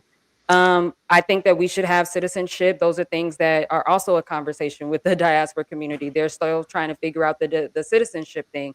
There are people who don't want the DNA test. There are people who do. That's still a conversation. Again, I think that we could have avoided all of this through a Pan-African Congress, but I'll just stop there. There's also other things that I feel, but I'm gonna just stop there. No, hold on, Invisible Man. Nakira, no, go ahead and finish. I was enjoying that. Go ahead and finish. I thought she was finished. No, Invisible Man. Golly, chill out. Nakira, do you want to add to? No, but I wanted to hear. Okay. No, truly, Donis, I didn't break in on her. I thought she said she was finished. I wouldn't. I started speaking because I wanted her to actually. When she's finished, can I ask her a question, Kofi? Let me say this lastly. Whoever mentioned farming, I think that is one of the most important ideas and areas that collaboration should occur. Okay. So, also, somebody mentioned earlier about the thing about like diasporans should be given land. So again, those are things that have already happened. Those are things that are happening now. It's not necessarily happening on the government level, but there are chiefs who have given land to diasporans for diasporans to create Pan-African villages, one of them being Gasebu in Central Region. And there are a few others that have popped up, but I don't know too much about them because they kind of like popped up and, seen people just kind of posting that they were selling land. But Gasebu is one of the, I think, ones that are the most popular that people have seen, that I've visited, that I've been to. So those things are happening. Again, I don't necessarily think that these are going to be things that are going to happen overnight. I don't think that these are going to be things that's going to happen in a year. I think that it's going to continue to take time. Above all, regardless of what we do and how we get reparations, I just think that we need actual descendants of the transatlantic slave trade to be in that representation and be in that room. And also, I would also want people who we can kind of vote in for that versus people who, because of old age, they have these positions because of seniority. Now let me read this. Let me read this. Hold on, I'm reading super chats. Ursa Mahan wrote Fine 726. Thank you for $5. The Ghana enactment depicted enslavement. Juneteenth is about freedom. Murson 3368. Thank you for $2. I'm Sierra Leonean and I know my history since high school.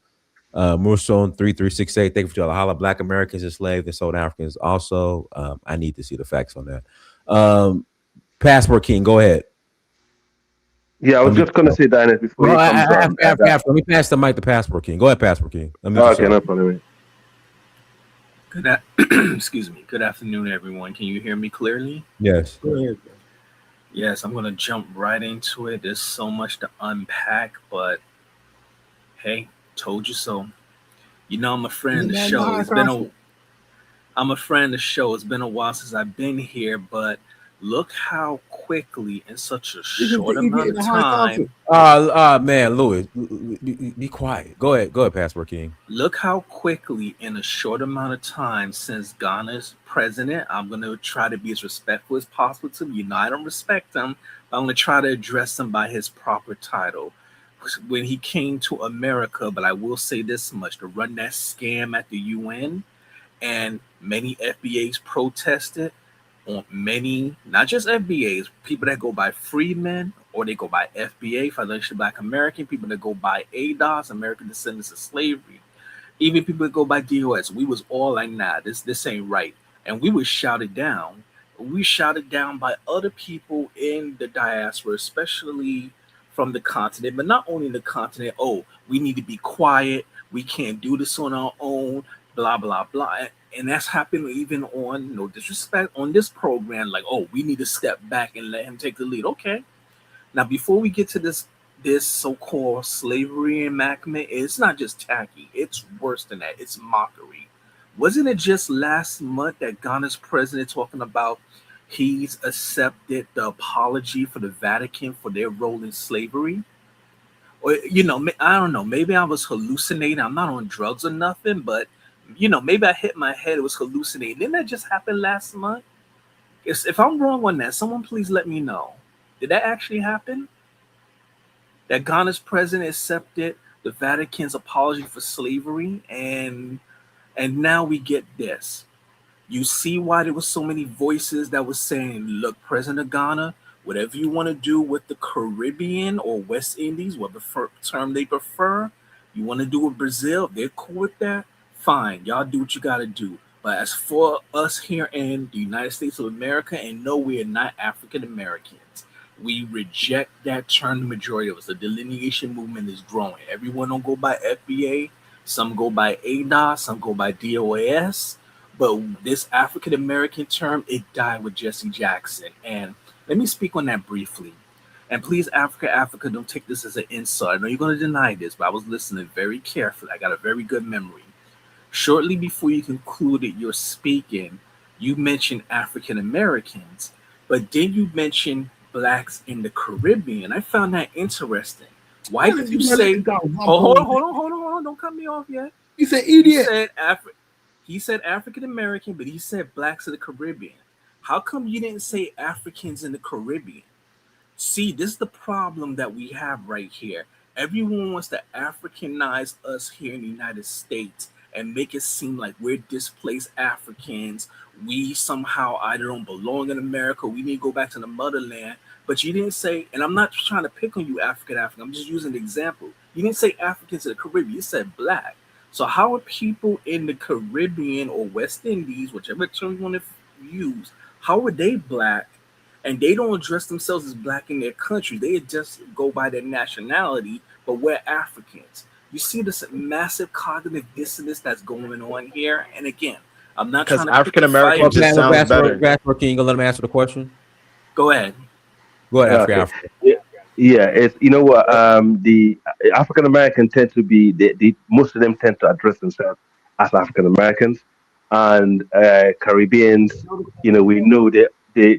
Okay, let me just finish. I live in the UK. African, Caribbeans or Black Caribbeans. Most of them also, in general, they identify themselves as people of Caribbean but African descent. So it's based on the time that they identify themselves on, more than a general term. So most African Americans I meet, they actually identify themselves as African Americans, and in the UK they would say they're Caribbeans or they're Afro Caribbean or Black Caribbean. So I just use that lazy term. So it does not mean that they do not identify themselves as Afro Caribbeans, because in the UK, if you ask, when you fill in a form, the options are Afro Caribbeans, not Caribbeans. Okay. All right, So, let me do this. Passport King got 30 seconds. I'm gonna let Kofi ask Nakira his question.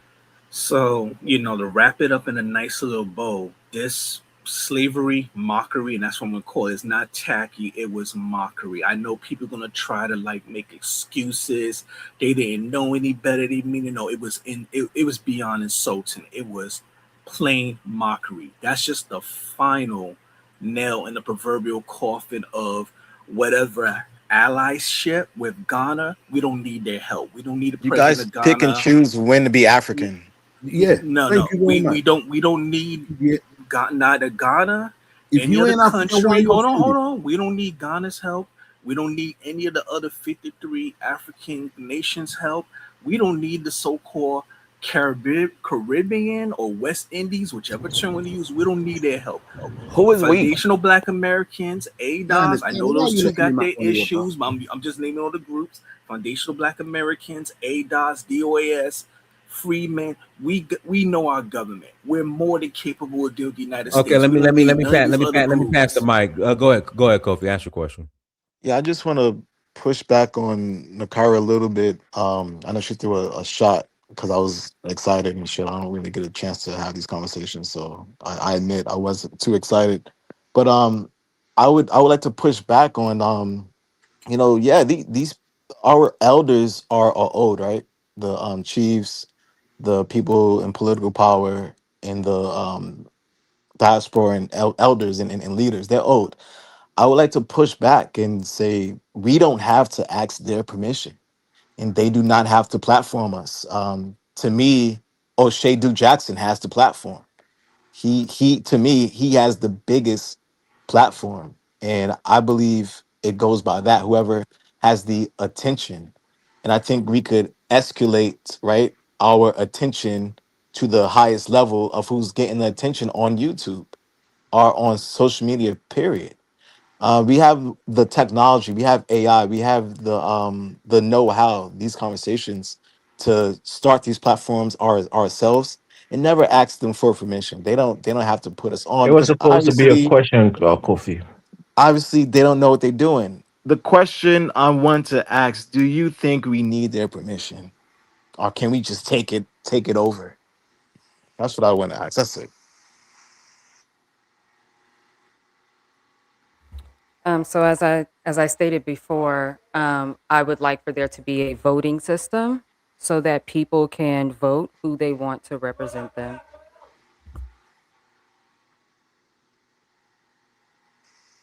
I would say people are voting and it's not good enough. I just think if you're a Gen X, if you're a baby boomer, you're kind of too. So are you talking about the government or are you I'm talking talking about about people who all. want to be popular online? I'm talking about all of them. I'm sorry. Yeah, so I'm specifically talking about who gets to be represented in the Ghana government. I'm not talking about popularity right now. And I had a question for that's what it Nakari, takes. Popularity. Nakari That's what it too. takes. Just to add on that, do you think the Hebrew Israelites who are part of your organization in Ghana, do you think they have a different agenda than just a regular, say, a Christian African American who lives in Ghana? And Elvis, I was gonna bring that up too, but go ahead because I don't. Yeah, go ahead, Nakara. I'm not. I feel like I'm being asked questions that I've already like responded to, and I feel Can I like I'm just answer like that? repeating myself. Yeah, because you're Nakira. You're right. Well, I mean, God, Kofi, What's be wrong with quiet, you, man. Father? Kofi? What's up, bro? Go ahead, I'm Nakara. Nakara, seriously. no, No, no, I'm Nakara, going to answer. go get some water I'm because I'm asking thirsty. permission. I'm gonna I'm get water asking for the both of permission. us Go because ahead, we're sister. dehydrated. Go Go ahead. ahead. Go ahead, So, sister. Kofi, since you want to answer, let me make it more poignant. Is there a clash of ideology amongst African Americans living in Ghana based on their Of religions? course, Also, yeah. So maybe of course. Kofi can answer. Respectfully, not. I'm not trying to answer for Nakara. I'm just excited. Bro, just answer, man. Um. Yeah, man. No, no, don't, Yes, no, don't. I Look, would. I she's would the say guest. yes. I think I, I would say yes. There's a clash and there's competition. I would say the AAAG, which I would more so call them the Divine Nine Christians, the corporate class. They have a upper hand in a way, right? That's Gen X. Then you have the baby boomers, which is quote unquote Rabbi Cohen and the people that's in his age group, along with the Chiefs, right? They have a certain type of power, right? And that they're they're in competition, right? And they're fighting, and that's why mainly we really can't get a lot done. And then you have like people like Steve Coakley Jr. You have people like um, in Cairo. You have people like myself. You have Ghanaians. You just have the African youth. Period. Um, to me, nothing moves without the youth, and they're the future, and they're going to be the future. It's going to happen. It's inevitable. All right, go ahead, Nakara.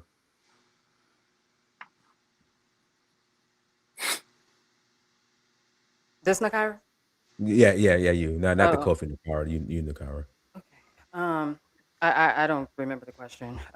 What you are? Were you asking about the elders Go, and go, go what? ahead, Elvis. Next question. Yeah, is there ideological clash, amongst the Hebrew Israelites type and maybe the regular African Americans or Christians living in Ghana in terms of the agenda that they're trying to push for the community?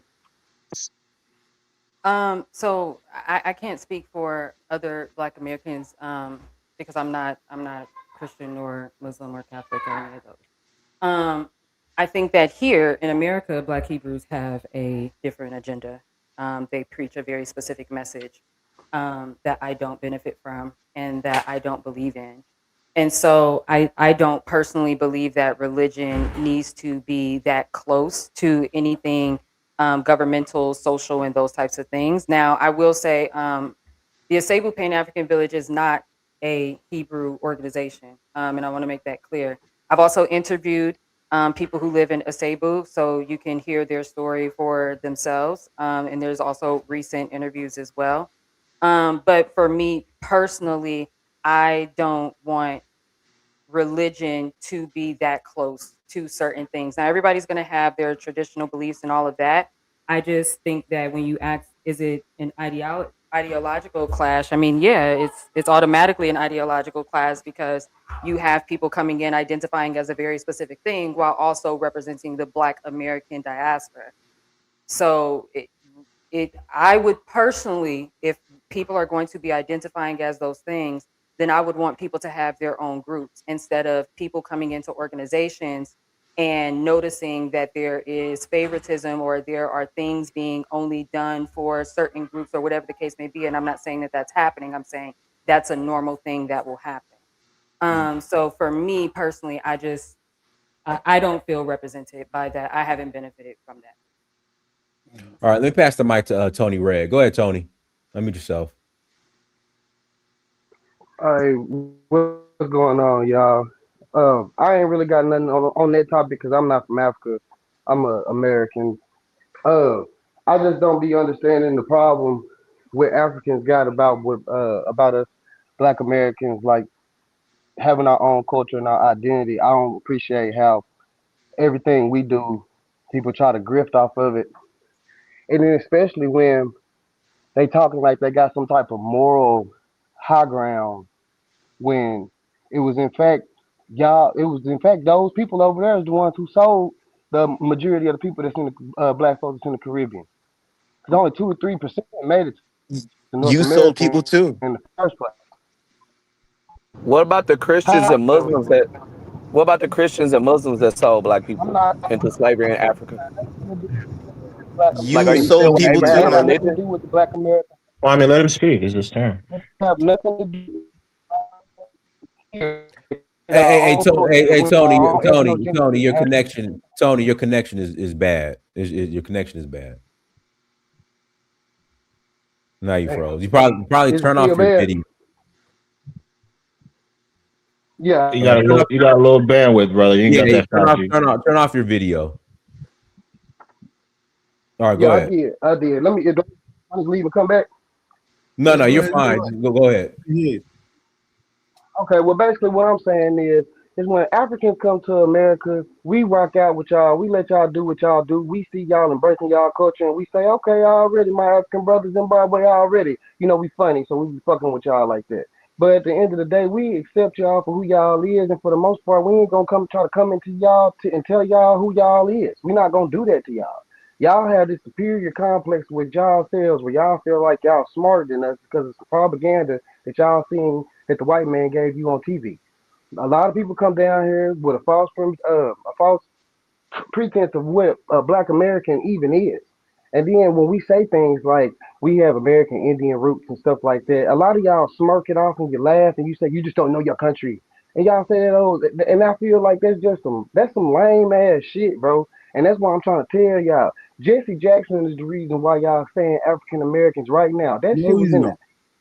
Yes, the fuck it was. That shit was in No, he won't. 1980. Don't swear at me, my friend. I've met Jesse Jackson, my friend. I've seen him live. Come on, guys. Don't do that. Don't stop your nonsense. You can shut your damn mouth. I know what's in I know what's on the documentation. I know my fucking country history, and that's y'all problem. Y'all problem is y'all, and it's our fault too. But we learning now, and that's the part that got everybody messed up. Cause for a while You're we didn't learning know. bullshit, bro. We learned bullshit through the school system. That Are you from Africa? Hey, Lewis, stop interrupting him. Go ahead, Tony. Yeah, so what I'm saying is black people are trying to find their own identities again. We've been Y'all don't understand. See, the reason why we trying to let y'all know the difference on this shit, because when J. Edgar Hoover said the unification of the Negroes is the number one threat to national security, he wasn't fucking talking about y'all. He was talking about my people. And that is why, coincidentally, 4 years after he said that shit, that's when the CIA and the FBI came in and they killed all of our leaders that we have. They killed the Huey P. Newtons. They killed the Martin Luther King. They killed the Malcolm X. They did that. They put the killed the drugs. Patrice Lumumba as well. They overthrew the Kwame Nkrumah as well. What the hell are you talking about? I'm not. Y'all not listen. I don't Guys, give you a gotta fuck. shut this shit. Can I ask you a question, brother? Hold on, look. The difference between us and y'all is, bro. I didn't mind asking you for no African for your. I don't give a fuck. Are Africans Hey, Negroes hold too? on. One mic. Hey, Tony, we don't do the cussing over here. So you I apologize for the cussing. I'm speaking on this because y'all misrepresentation my people, and y'all Hey, speaking on Tony, my. are Africans Negroes too? No, you are not. You Do you are. know there's a place called Negro land in Africa, brother? Listen, was your name? Do you? Are you on the United States Look, Census? I'm telling you, Negroes are African. There's literally a landmass called Negro land in Africa. Okay. roll over. Okay, Go I'm gonna. ahead, Tony. Go ahead, Tony. Yeah. I'm asking. Yeah. Let I'm them ask. asking. Do your African people? Are y'all on the United States Census? Name Negro? No, you're not, because that shit is for my people and my people only. That's This false is Nobody information. cares. But that's false information. Okay. Point, and that's the point. You said it out your mouth right then. Y'all don't care. Y'all want to go with y'all own narrative. Y'all ain't nothing but the white man in black skin. That's Black why we American say here. folks ain't kin folk, Black because if American here. we sitting here trying to tell y'all, and instead of y'all being respectful about it, because we really know, we learning our history. No, I'm from the South. My family been here for generations, past 1790, and I got my documentations, and I also do have Travel, indigenous. bro. Travel. I don't have to travel for what? So I'm already here. let the man. I'm already. Let the man give his points. No, come on. Let the man give his point. At the end of the day, you might not agree with him, but let him speak, bro. Come on. After we don't let him talk. Africa. Go ahead. It's just that's the point. Yeah, It's that's what I'm saying. regardless. Yeah. And see, the truth is, Black Americans never felt this way. Like the way I'm talking to y'all now, we never even want to talk to y'all like that. We don't even, we hate that we even got to do this to talk to y'all like this, but we got to, because enough is enough, and y'all being hella disrespectful. But we never intended for y'all to come over here and be our enemies, bro. Like we never intended that. We never intended for y'all to believe every fucking thing that the. I'm so sorry. Y'all, we did not intend for y'all to believe every single thing that the white supremacists said. We did not know that y'all was gonna really come over here and really assimilate with them. But that's what y'all did. And for the last 5 years, since the corona, since the 19, when people actually sat down and we started looking at the internet and we started seeing how other countries, other cultures really talk about us behind closed doors. And we was looking at this shit like, damn, for real? Like, The nigga, we was internet's all. not real, brother. Oh no, it's very more. It's more than it's really real. We was in Africans that live next to each other talk about each other all the time. It's like people living in a community. They gossip about each other. It's like they knew. No, that's a bad rationalization. And you ain't gonna play that, Elvis. You know what happens with that type of thinking?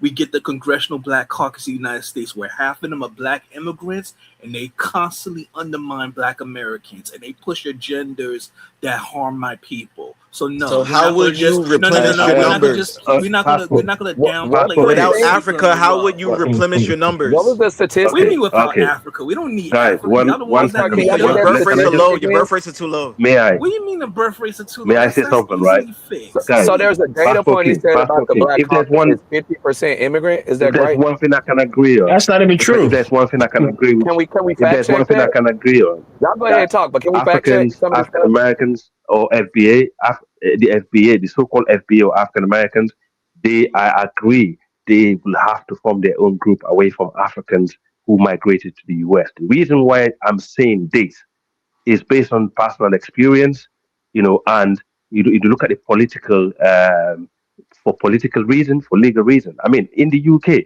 we have had African politicians who came from the mainland continent who have came to the UK and also currently working against the Afro or Black Caribbean or Afro Caribbean or people from the Caribbean who actually are children of slavery, who are descendants of slaves. who actually try so hard to fight for all the civil rights, and make life easy for black people in Europe. Then you have African politicians who came here in a one generation. All of a sudden, they side with the far right wing, anti-black politicians to erode all the hard work that they did to give black people freedom and equal rights in this country. So, on that note, I agree that black Americans should be wary of African migrants who migrated to America, who do not share the same history, culture, also agenda, to be bound into one umbrella, to work together. Because some of the African politicians, they have had bad track record. I mean, Obama in America is a good example of that. Obama, for me, Obama was no good for African Americans. He was no good for Africans in the continent neither. We are still suffering the legacy of Not to cut Obama. you off. Let me build on what Yeah. you're saying to give you a practical example. Yeah. Let's take the Somalis Yeah. and Guys, where's that, I have a Minnesota. question. I have a question Hold for on, the real guest. quick. Hold on. Let me build on what You guys have the Africa flex. is Let me saying. ask Hold my question. on. Who has a question for the guest? Me. I have a Zongo. question for the All guest. right, ask Nakira your question. I have a question. Go ask Nakira your question. Oh, so my question, considering this whole slavery reenactment in Ghana has received a lot of displeasure, or the topic says very tacky, attitude. Like, has this reaction been communicated to the people responsible for organizing this whole activity, so that in the future maybe they can make the necessary they can take the necessary corrective action, probably in the following year or future years or something. Again, like I said before, I'm not close to the people who may or may not have anything to do with this particular thing. We are all just kind of commentating on it. I can't speak to that. I can speak for her. However, It says 85 to 90% of the Congressional Black Caucus are African American. However, based on what I was saying, African Americans should try and build some alliance with the Africans who migrated there, but they shouldn't build certain alliance in the US, because the Africans who migrated to the US and to the UK are not in their interest. They are not working together. They are working against them. They are working to undermine them, and this is causing more problem. And it's about time we Africans also admit that. I've seen that happening in the UK. Right now, we have a woman called Kemi Badenoch. She's not the only person. She's Nigerian, who I don't even think she was born here. She have eroded everything that the Jamaican and the Caribbean politicians have fought for in the UK. She's fighting for it. She's a coon. She's fighting to erode it. She is fighting. She's making. Louis, just wait. I was trying very hard She was trying to circle erode back to a point everything. about the Black Caucus. You spoke on Black Americans, and you said that our Black Caucus is led by 50% immigrants. Was that you that made that comment? No, that was me. That was Pastor King, and he was wrong. It's not. It's 85 to 90%. 50%. About half of them are either Black immigrants. Not true. Hold on. Let me specify.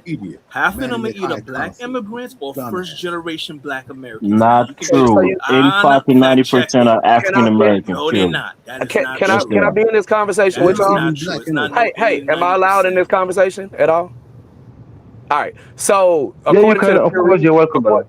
according to the Pew Research Center, immigrants make up about 15% of the Congressional Black Caucus. And that's a quick search, could pull up that information. When we're having diaspora conversations, I respect everybody's feelings and lived experiences, but we got to stop this thing where our emotional perspective of what's happening in the Black world overrides actual verifiable facts that we could pull up about. You want to say let him finish. Let him finish. Right? No. Let him finish. You gotta let other people talk.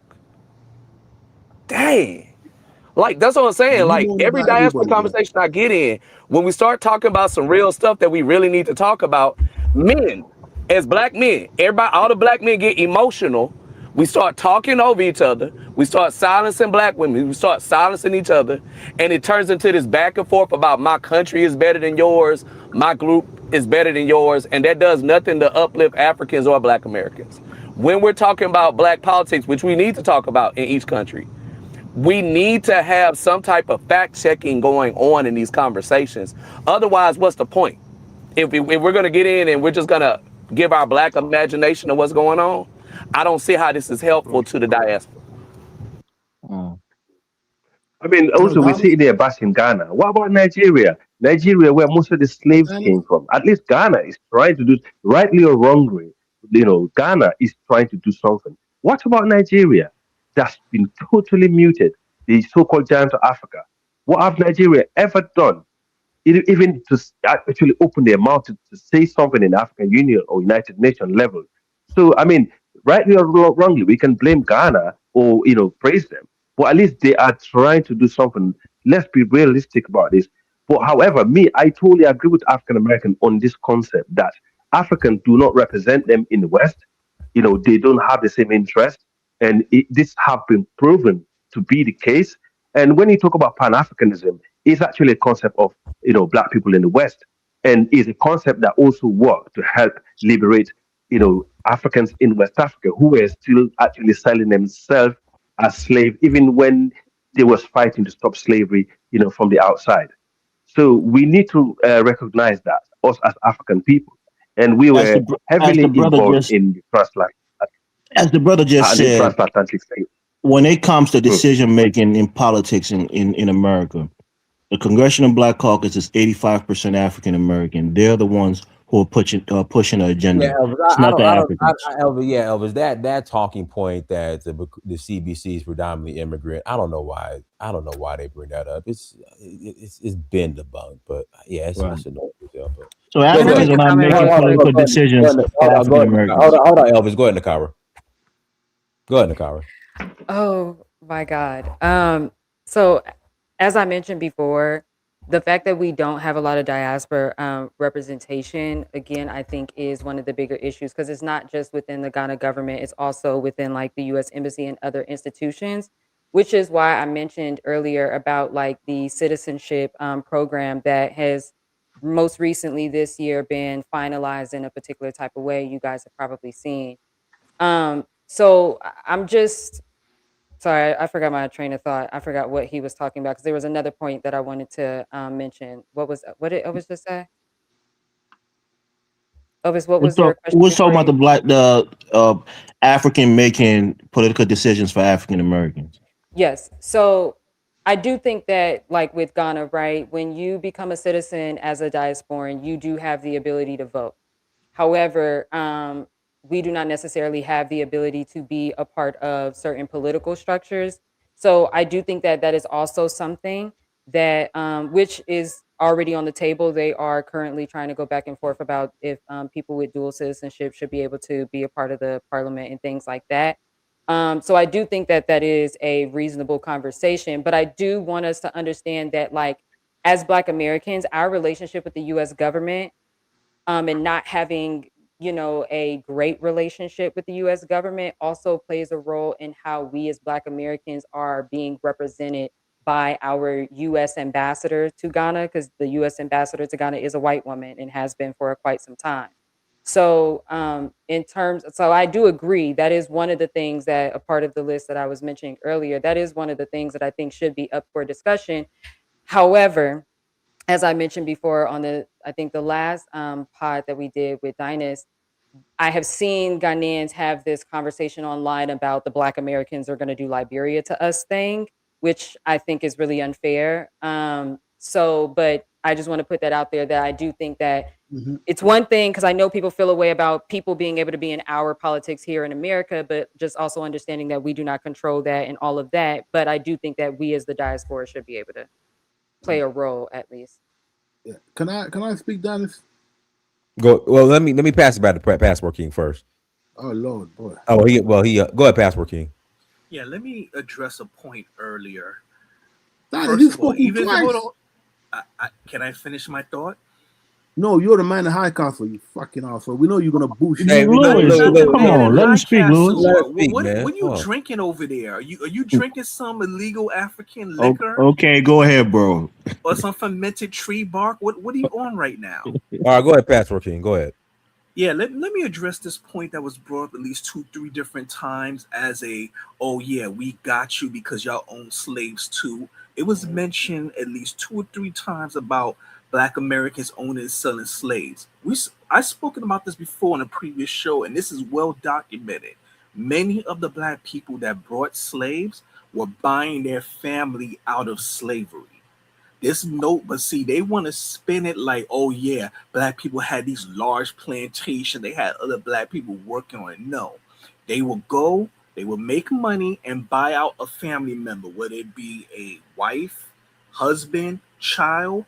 That was the majority of so-called Black slave owners, was purchasing their freedom for their family members. It's not what Africans were doing where they was raiding villages of other Africans and taking them around the tree of forgetfulness and putting them in slave castle to be transported. That kind of nonsense was not going on. So we're not going to play those games. They were Black overseers. So that's no. I'm a Black American. You're misrepresenting. That's false. What you just said. Excuse me. What am I misrepresenting? So in the Louisiana colony. I'm answering you. Okay, I'll give you a. Yep, you go to 64parishes.org is a very reputable source for Louisiana history because we are Black Americans at this point in history, right? In a Louisiana colony, if a Black person had a child by a white man, that child could be free and that mother could be free. That race class of mulatto people who became Black American after 1865, after we all became Black American together as an amalgamation, several different distinct Black American groups, right? Those mulattoes became Black American, but a lot of them owned slaves and directly participated in the same system as white people. They weren't on the same class level as whites, but they were racially separated from Black people. Historically, now there are people, like a lot of Black Americans descend from mulattoes. That's part of the reason why we don't agree on politics or how to do things, because some of us are masters' kids and have a completely different proximity to slavery, right? That's why you have some Black Americans online now saying all us weren't slaves. Some of us were freedmen. And freedmen is a very specific, free man and freed men. Those are like two distinct things that get conflated with people that are actually descendants of mulattoes who are largely represented in like the FBA movement. A lot of these are mixed race Black people that partially identify with Blackness. Only when we're having a fight with somebody, but not when we're actually building anything in the Black communities. Excuse me, where are these records that prove? Hold on, no. You're gonna I just made a comment. You got the floor, wait, hold bro. on, no, wait, stop. Where are these records passport. You got 30 seconds to ask your question. Yeah, then it's not to giving respond. to me I 30 got to pass the mic to Kiddola. Go ahead. Where are these records that prove that these mulatto slave owners existed? Where are these actual records, please? In museums across the country. I mean, I could introduce you to some mulatto families here in Louisiana. I'm from Louisiana. We go to New Orleans, we go to Lafayette whenever you want to. You can meet them, the descendants of mulattoes. I know Black people right now. These people are related to slave owners. Like they have dinner together. Like yeah. Too, bro, because some of those mulattoes were actually mixed with Indians as well too. Oh boy, so you really can't. Some of them were, but very small. Native American. Just to be clear, Native Americans make up less than like. The host is talking. Me, do me a favor. Put your sources in the private chat, and then because I got to pass the mic. Go ahead, kiddo. Okay, I got you. Thank you, Dennis. I've been listening to this show. What Ghana is doing. I think Nigeria already figured out a long time. The Blacks in the United States are different type of people. You know, we'll be taking to build economy like Chinese. We try to go back to what happened in the past. You have to remember slave trade or what happened in the past happened to the white men too. Russia is a slave country. Russia enslaved people too. All those East Europeans, they're all slaves to a lot of white Europeans, and majority of them even from Portugal. You know, Chinese are under the British were demonized and destroyed by the white Americans and the British. Well, the Chinese are superpower. When you want to bring in people, places like United States, we have to do what we call proper color check. You can bring those somebody that look like Smokey Robinson type of tribe, like that guy that came and says Indian, because we have to know who are you really. Tell us who are you. We don't bring you to tell you're Indian that coming to deceive us you're being African. No. Well, we check your skin color, we check your DNA, we check who you are if you're really African or not. Because bringing these people in, like a lady that brought you said, no, they don't look like us. I'm Indian out of the blue in Ghana. After having a good time with young Ghanaians and was being battered in Ghana, now she, started to say things like, in that we have to build what called special hospital to do what called cognitive test. So some of them they're crazy. Africans have its mulatto class. Don't forget about It that. doesn't matter. Hold on. These you can't just be giving land to people you don't know who they are really. If you don't look like Michael Jordan or you don't look like Magic Johnson, you'll be chased out immediately. Immediately. That's not true because you guys bleach. You guys bleach No, he's all a the time. colorist, man. He's a colorist. Because all right, kiddo, you got 30 seconds. I pass the mic to Michelle. Okay, yeah, because what I'm saying it, like Tony that just came in, Tony doesn't feel African, he feel more Indian. Then we have to respect that. Thank you, Dennis. Go ahead, Michelle. Hi, good afternoon to the panel. Happy Hello. Father's Day to everybody. Thank you. Belated Juneteenth to everybody. Appreciate you, Miss Sister Nikki, Miss Griot, being on this panel to have this discussion. I think this is very very important and very real. I believe there's going to be a petition on change.org in reference to the reenactment that happened in Ghana. To me, based on my little research that I saw about it, not long ago, people are reacting to it. I wish the Ghanaian government or whoever authorized it did a little bit more research before they decided to put this event on, or at least have that particular presentation. I really wish, Dinus, one day if we can get a place in Atlanta and have a formal discussion and have this discussion one-on-one, and please, like Mr. Elvis, Brother Africa, Merchant, we speak face to face. Like, this discussion is long overdue. Like, people will fly in from wherever. I mean, I know it's idealist, but we have to have the discussion because things are starting to get out of hand. Because I see it in my workplace. I see it I live in the DC area. I see it, and it's becoming profound. Again, we're not as bad as South Africa on that extreme, but I'm seeing it coming out in different ways as a global diaspora. Because I live in the DC area and I work in healthcare.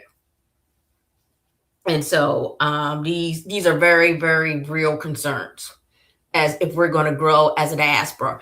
And like my another issue with the brothers coming from the continent and the Caribbean, you guys now are here in the States or in the West. Your children are not going back to the continent, maybe for a 2-week visit, if that. Nobody's going back to the continent. So what's going to happen when they stay here? We need to start having real discussions about our future in the diaspora as we are living our lives in the West. Thank you. All right, let me read these super chats. Usa Mahan World Fine 726. Thank you for $10 holla. The AU etc. has the narrative that foundation Black Americans were Africans until the 14th Amendment. False. We were counted 3/5 American citizens in the census since 1776. Yogi Fish 01. Thank you for $10 holla. The constant interruption on this panel is an example of what Black Americans are concerned with regarding external Black thoughts to Black Americans' unique concerns. You're interrupting us. Yogi Fish 01. Thank you for $5 holla. Blessed to our brothers and sisters of the Black diaspora. We aren't against you, respect you, and love you always. All right, Nakira, anything else you want to share? We're gonna go ahead and start closing out. Yeah, I just think that for me personally, I think one of the things that will always be disgusting to me is that when those of us who claim that we're on the same side of this Pan-African experience and journey, it's just the way that we engage.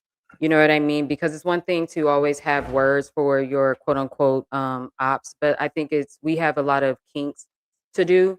You know, I see in the chat people questioning if I'm Black American. I find that to be so disrespectful. Just because I don't think like some of you, how do you think that you can take away what my identity is but then tell me that I need to fight in solidarity with you. It just doesn't really make sense. For me, I have built a 13-year relationship with Ghana. So unfortunately, like online personas is not really enough for me to throw that away. Are there things that Ghana absolutely like irritates the shit out of me? And there's things that happen that I'm like, let's talk about it, of course. But I mean, that's my relationship here in America. I think just being a Black person in general, it's a constant corrective status. So I know that a lot of people say things like Pan Africans put Africans above ourselves. I don't personally believe that. I don't do that.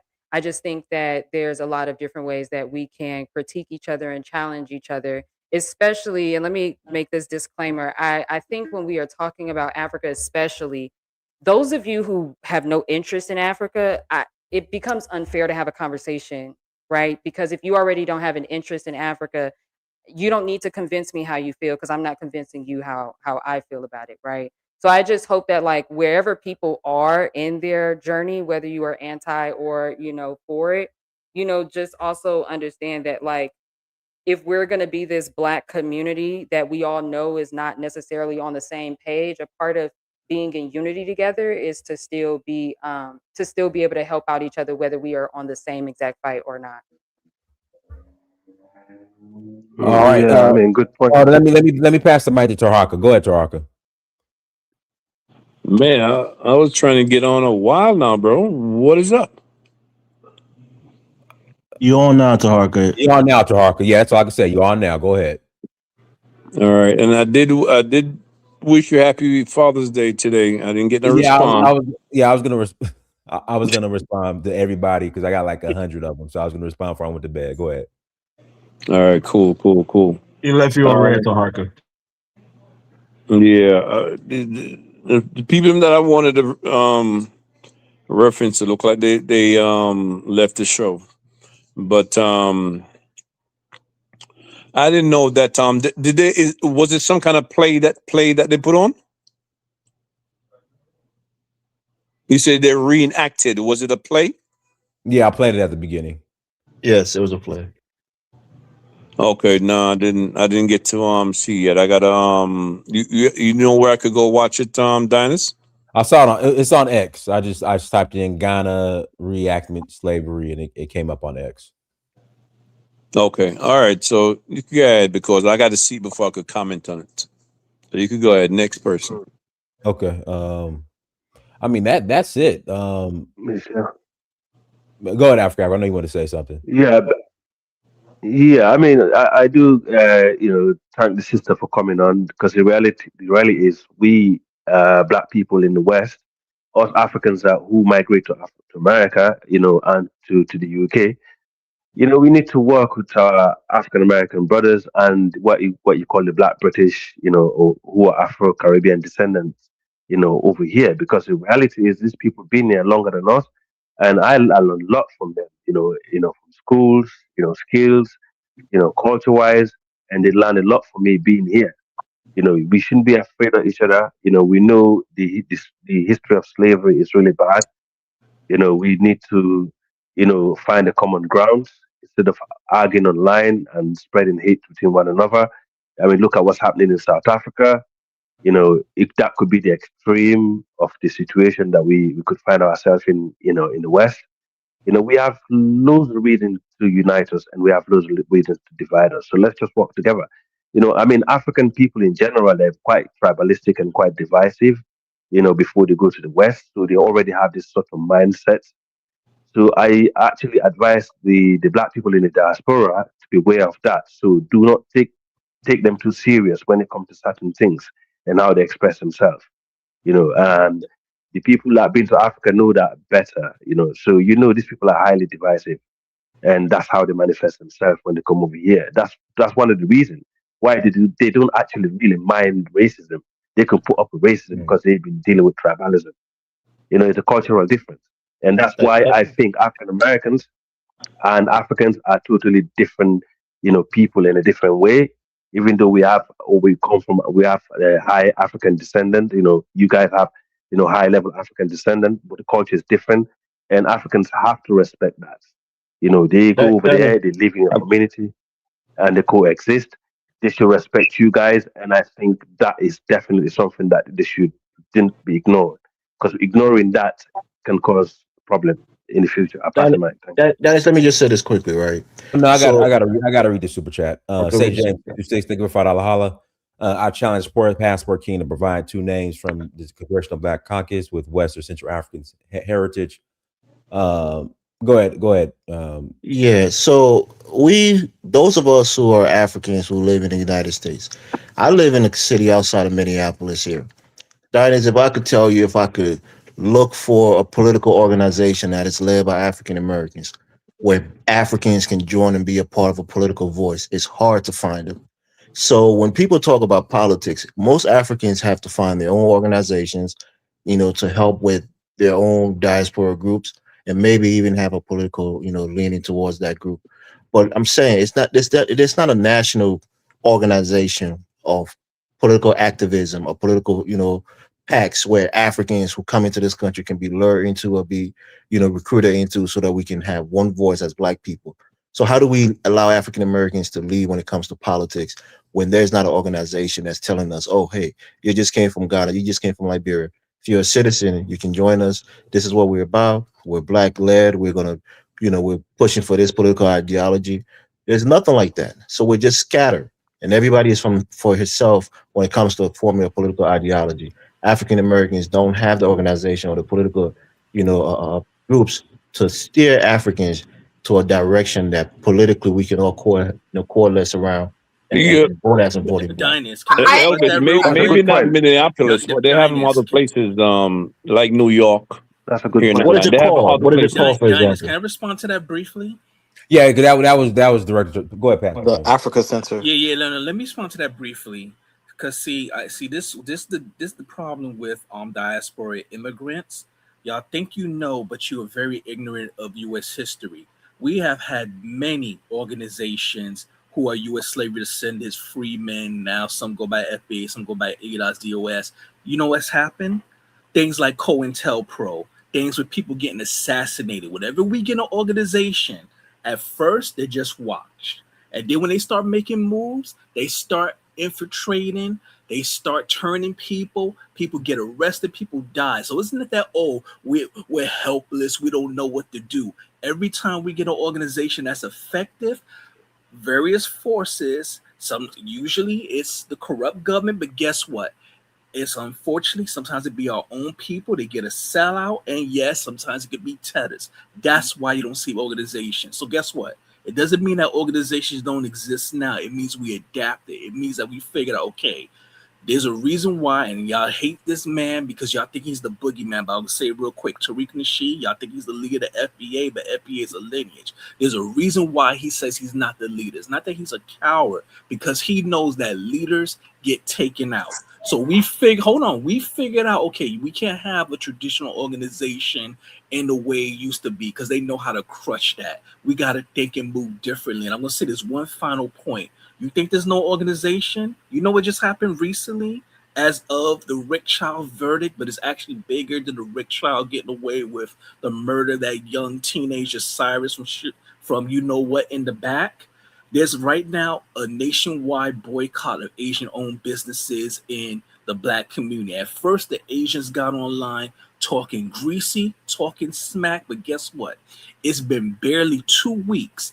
They've been online recently, but guess what? Now they're copping pleas. Now they're talking about we need to come together. It hasn't even been a month yet. Okay. Tell us the political organization that African immigrants I would like to hear. Hold on. Why do you see Elvis, that? I would like Shows to you hear the how sister limited answer your question, because I think When he lands his plane, can I Sister answer you Nakira, directly? can you answer? Yeah, Sister Nakira, can you answer Elvis' question? Because I'm really interested in that as well, please. Yeah, so If you may. I was just at a conference for the Legal Defense Fund. It's actually separated from the NAACP, but the Legal Defense Fund was founded by African American Thurgood Marshall. Majority membership Okay. is Black, but they also have participation from the diaspora.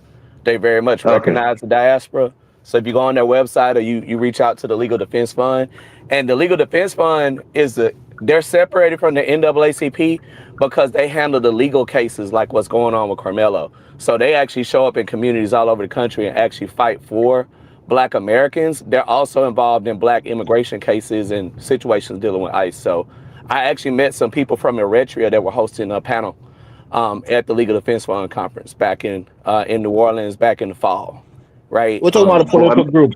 Political we're group. like a voting bloc. We're like a voting bloc. Like if Africans want to, align with you guys as a voting bloc, is that an organization where they can What, actually why, work with like you I guys? said, why can't we do it? We're a Yeah. panel. We're a panel. We can Yeah. do one. I want to clarify, the Legal Defense Fund is directly involved in Black American politics, Get Out the Vote efforts, GLTV. They align with organizations like Black Voters Matter. Cliff Albright is very much Pan-African.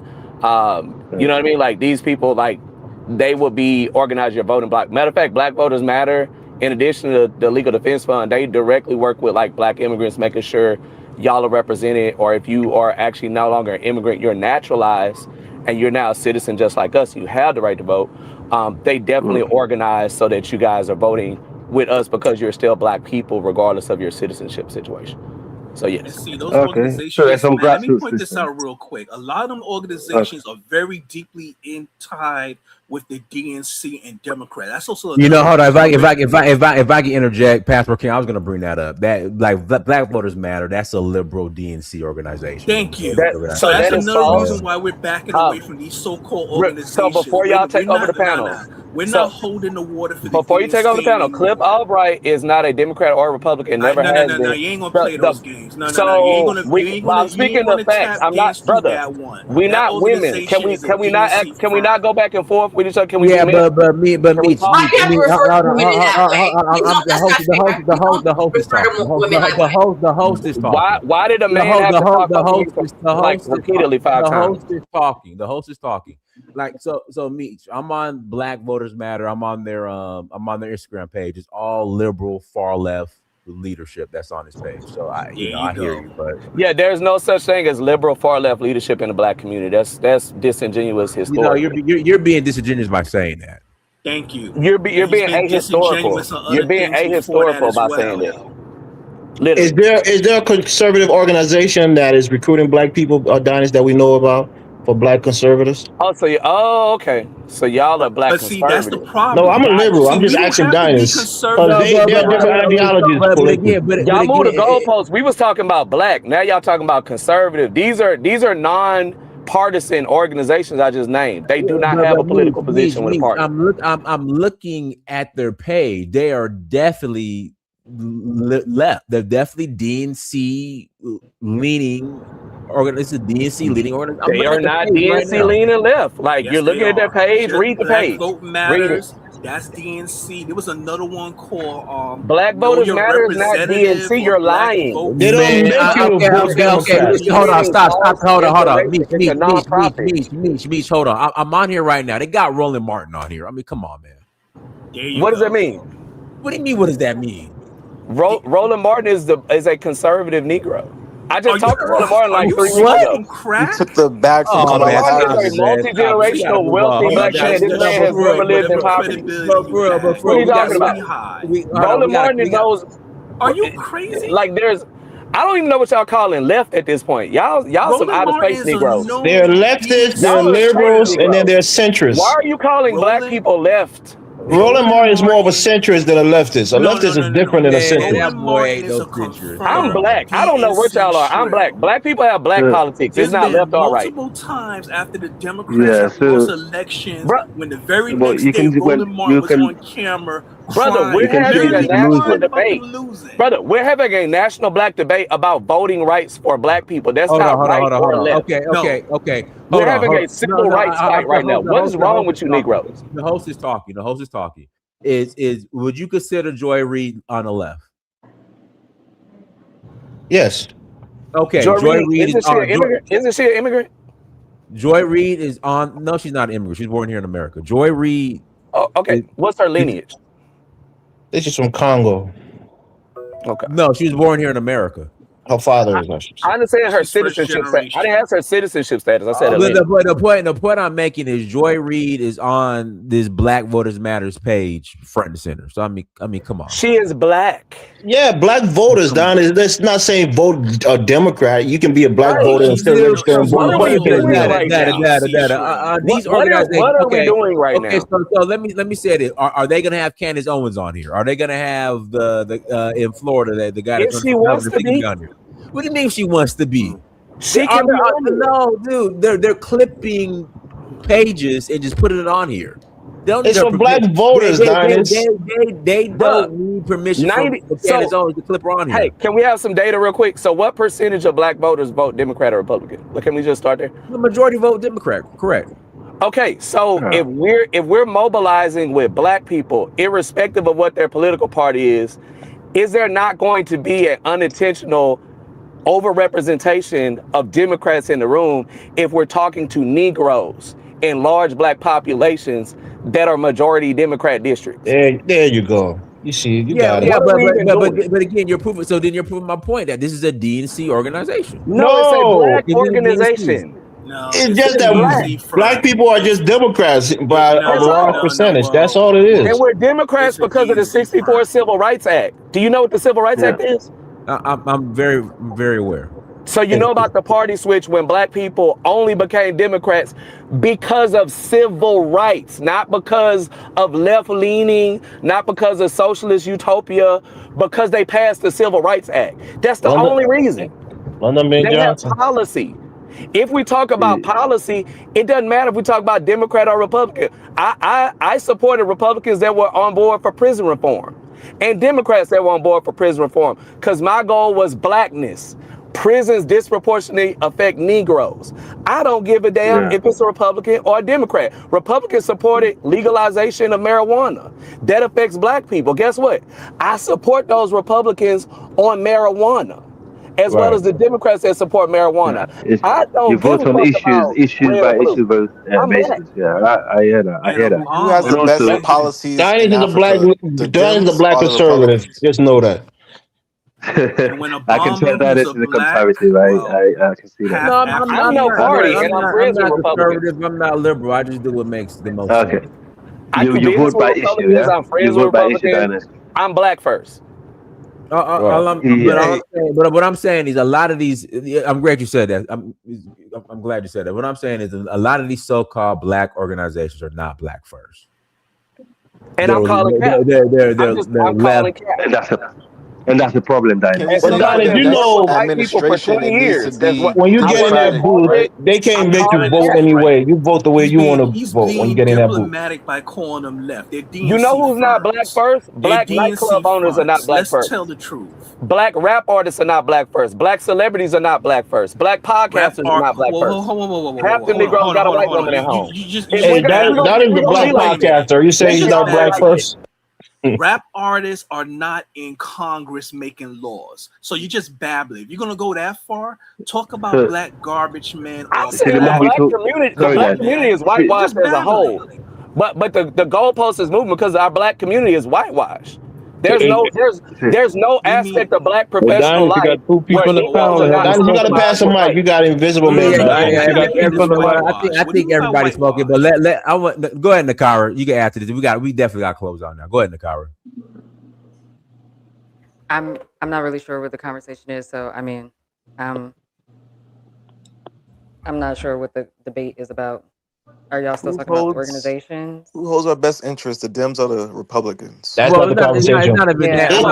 We weren't talking about that. I was answering the brother's question. As far as Africa goes. I was asking the brother question about organizations that accept Africans and then some people inserted their bias and turned it into something else. Right.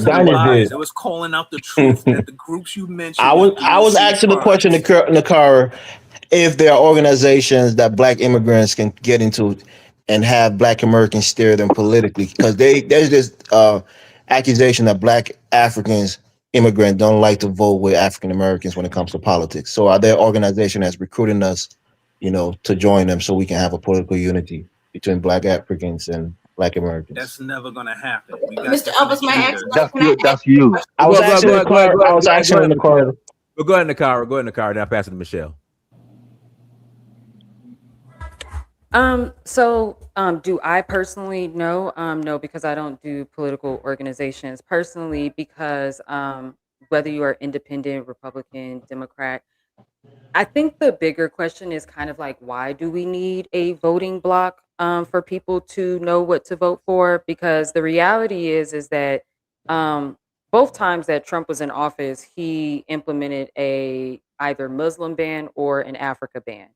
So if that doesn't matter to people, then hey, that's for you guys to kind of decide. I'm not really, but again, as somebody who went to an HBCU, particularly Howard, there was a lot of, I mean, I went to the African Studies department for my master's degree program. So there's a lot of African people in that department, majority. In terms of political organization, I don't personally know any. I'm sure there are. I just kind of don't understand why it's necessary. I'm not done talking. I haven't interrupted nobody on this panel. I'm not really sure why it's necessary. I think I would be more interested in, like, when you guys are coming over here, right? What is your goal in America? Just like how we as Black Americans are asked the same thing, who go to Ghana and go to these different things. We're asked, what is your goal, right? And then that's when we have to kind of like do the research on understanding what the locals want in the particular place that we are.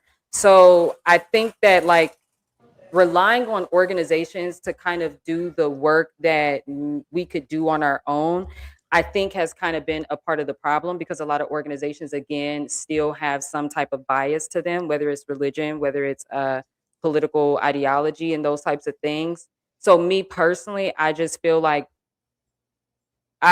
Black immigrants should probably do a little bit more in actually being a part of the things that already exist. Because if we keep doing this thing where it's like, oh, we need this, we need this, we need this, but we're ignoring the things that already are, right?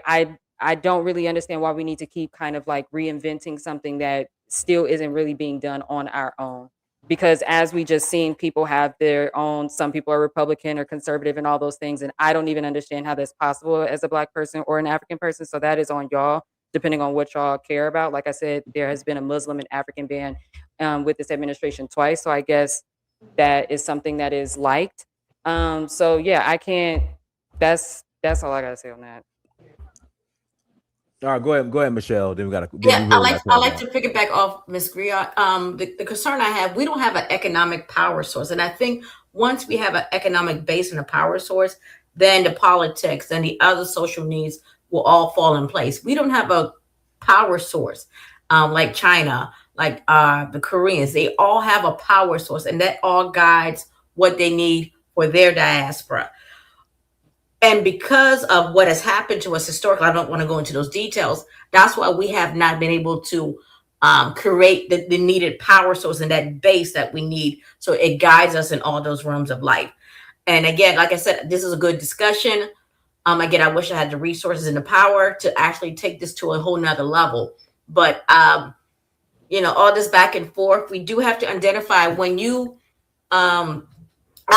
when you move a person and their family system into another place, another jurisdiction, under social geopolitics, you are going to naturally change the culture and the transition of that person or that group in that community, and that has to be respected, whether you like it or not. Those of us from the main continent or not, that has to be respected, and we need to have some guidance and reference to that. And because we don't have that base of a power source, that's why I think we're finding ourselves in constant disagreement. Thank you. Hey, can I say something? Dinus? Go ahead, Mr. Man. We got to close out. Okay. I was waiting for somebody to say what Nakira said, and she, I think, was over talked, but she was saying, I think she was about to say, why can't we do it on this panel? What's stopping us? That's Michelle that said that. Oh, that was Michelle. But so I agree with Michelle then. And if we're going to get bogged down in the political politics, then we're not going to go anywhere. If we get bogged down in some CIA conspiracy theories, we're not going to get anywhere. We just need to create the organization. I know people who brought together every single Caribbean nation up to Detroit, and business got done. There was no politics involved. So I agree with Michelle then. All right, Thank you, Nakira. Invisible Man. All right, Nakira, we're going to go ahead and close out. Anything else you like to share in closing, and how can people get in contact with you and follow you and all that good stuff? Yeah, thanks for having me, Dinah. So you guys can subscribe to my YouTube channel, Griot of the Diaspora. I also have my website, griotofthediaspora.com as well. And that's pretty much it. All right, everyone. Thank you so much for joining. Like, share, subscribe. Until next time, family. Dinah's Mirror Search for Huru. Peace. Again, happy Father's Day, everyone. Thank Bye. you.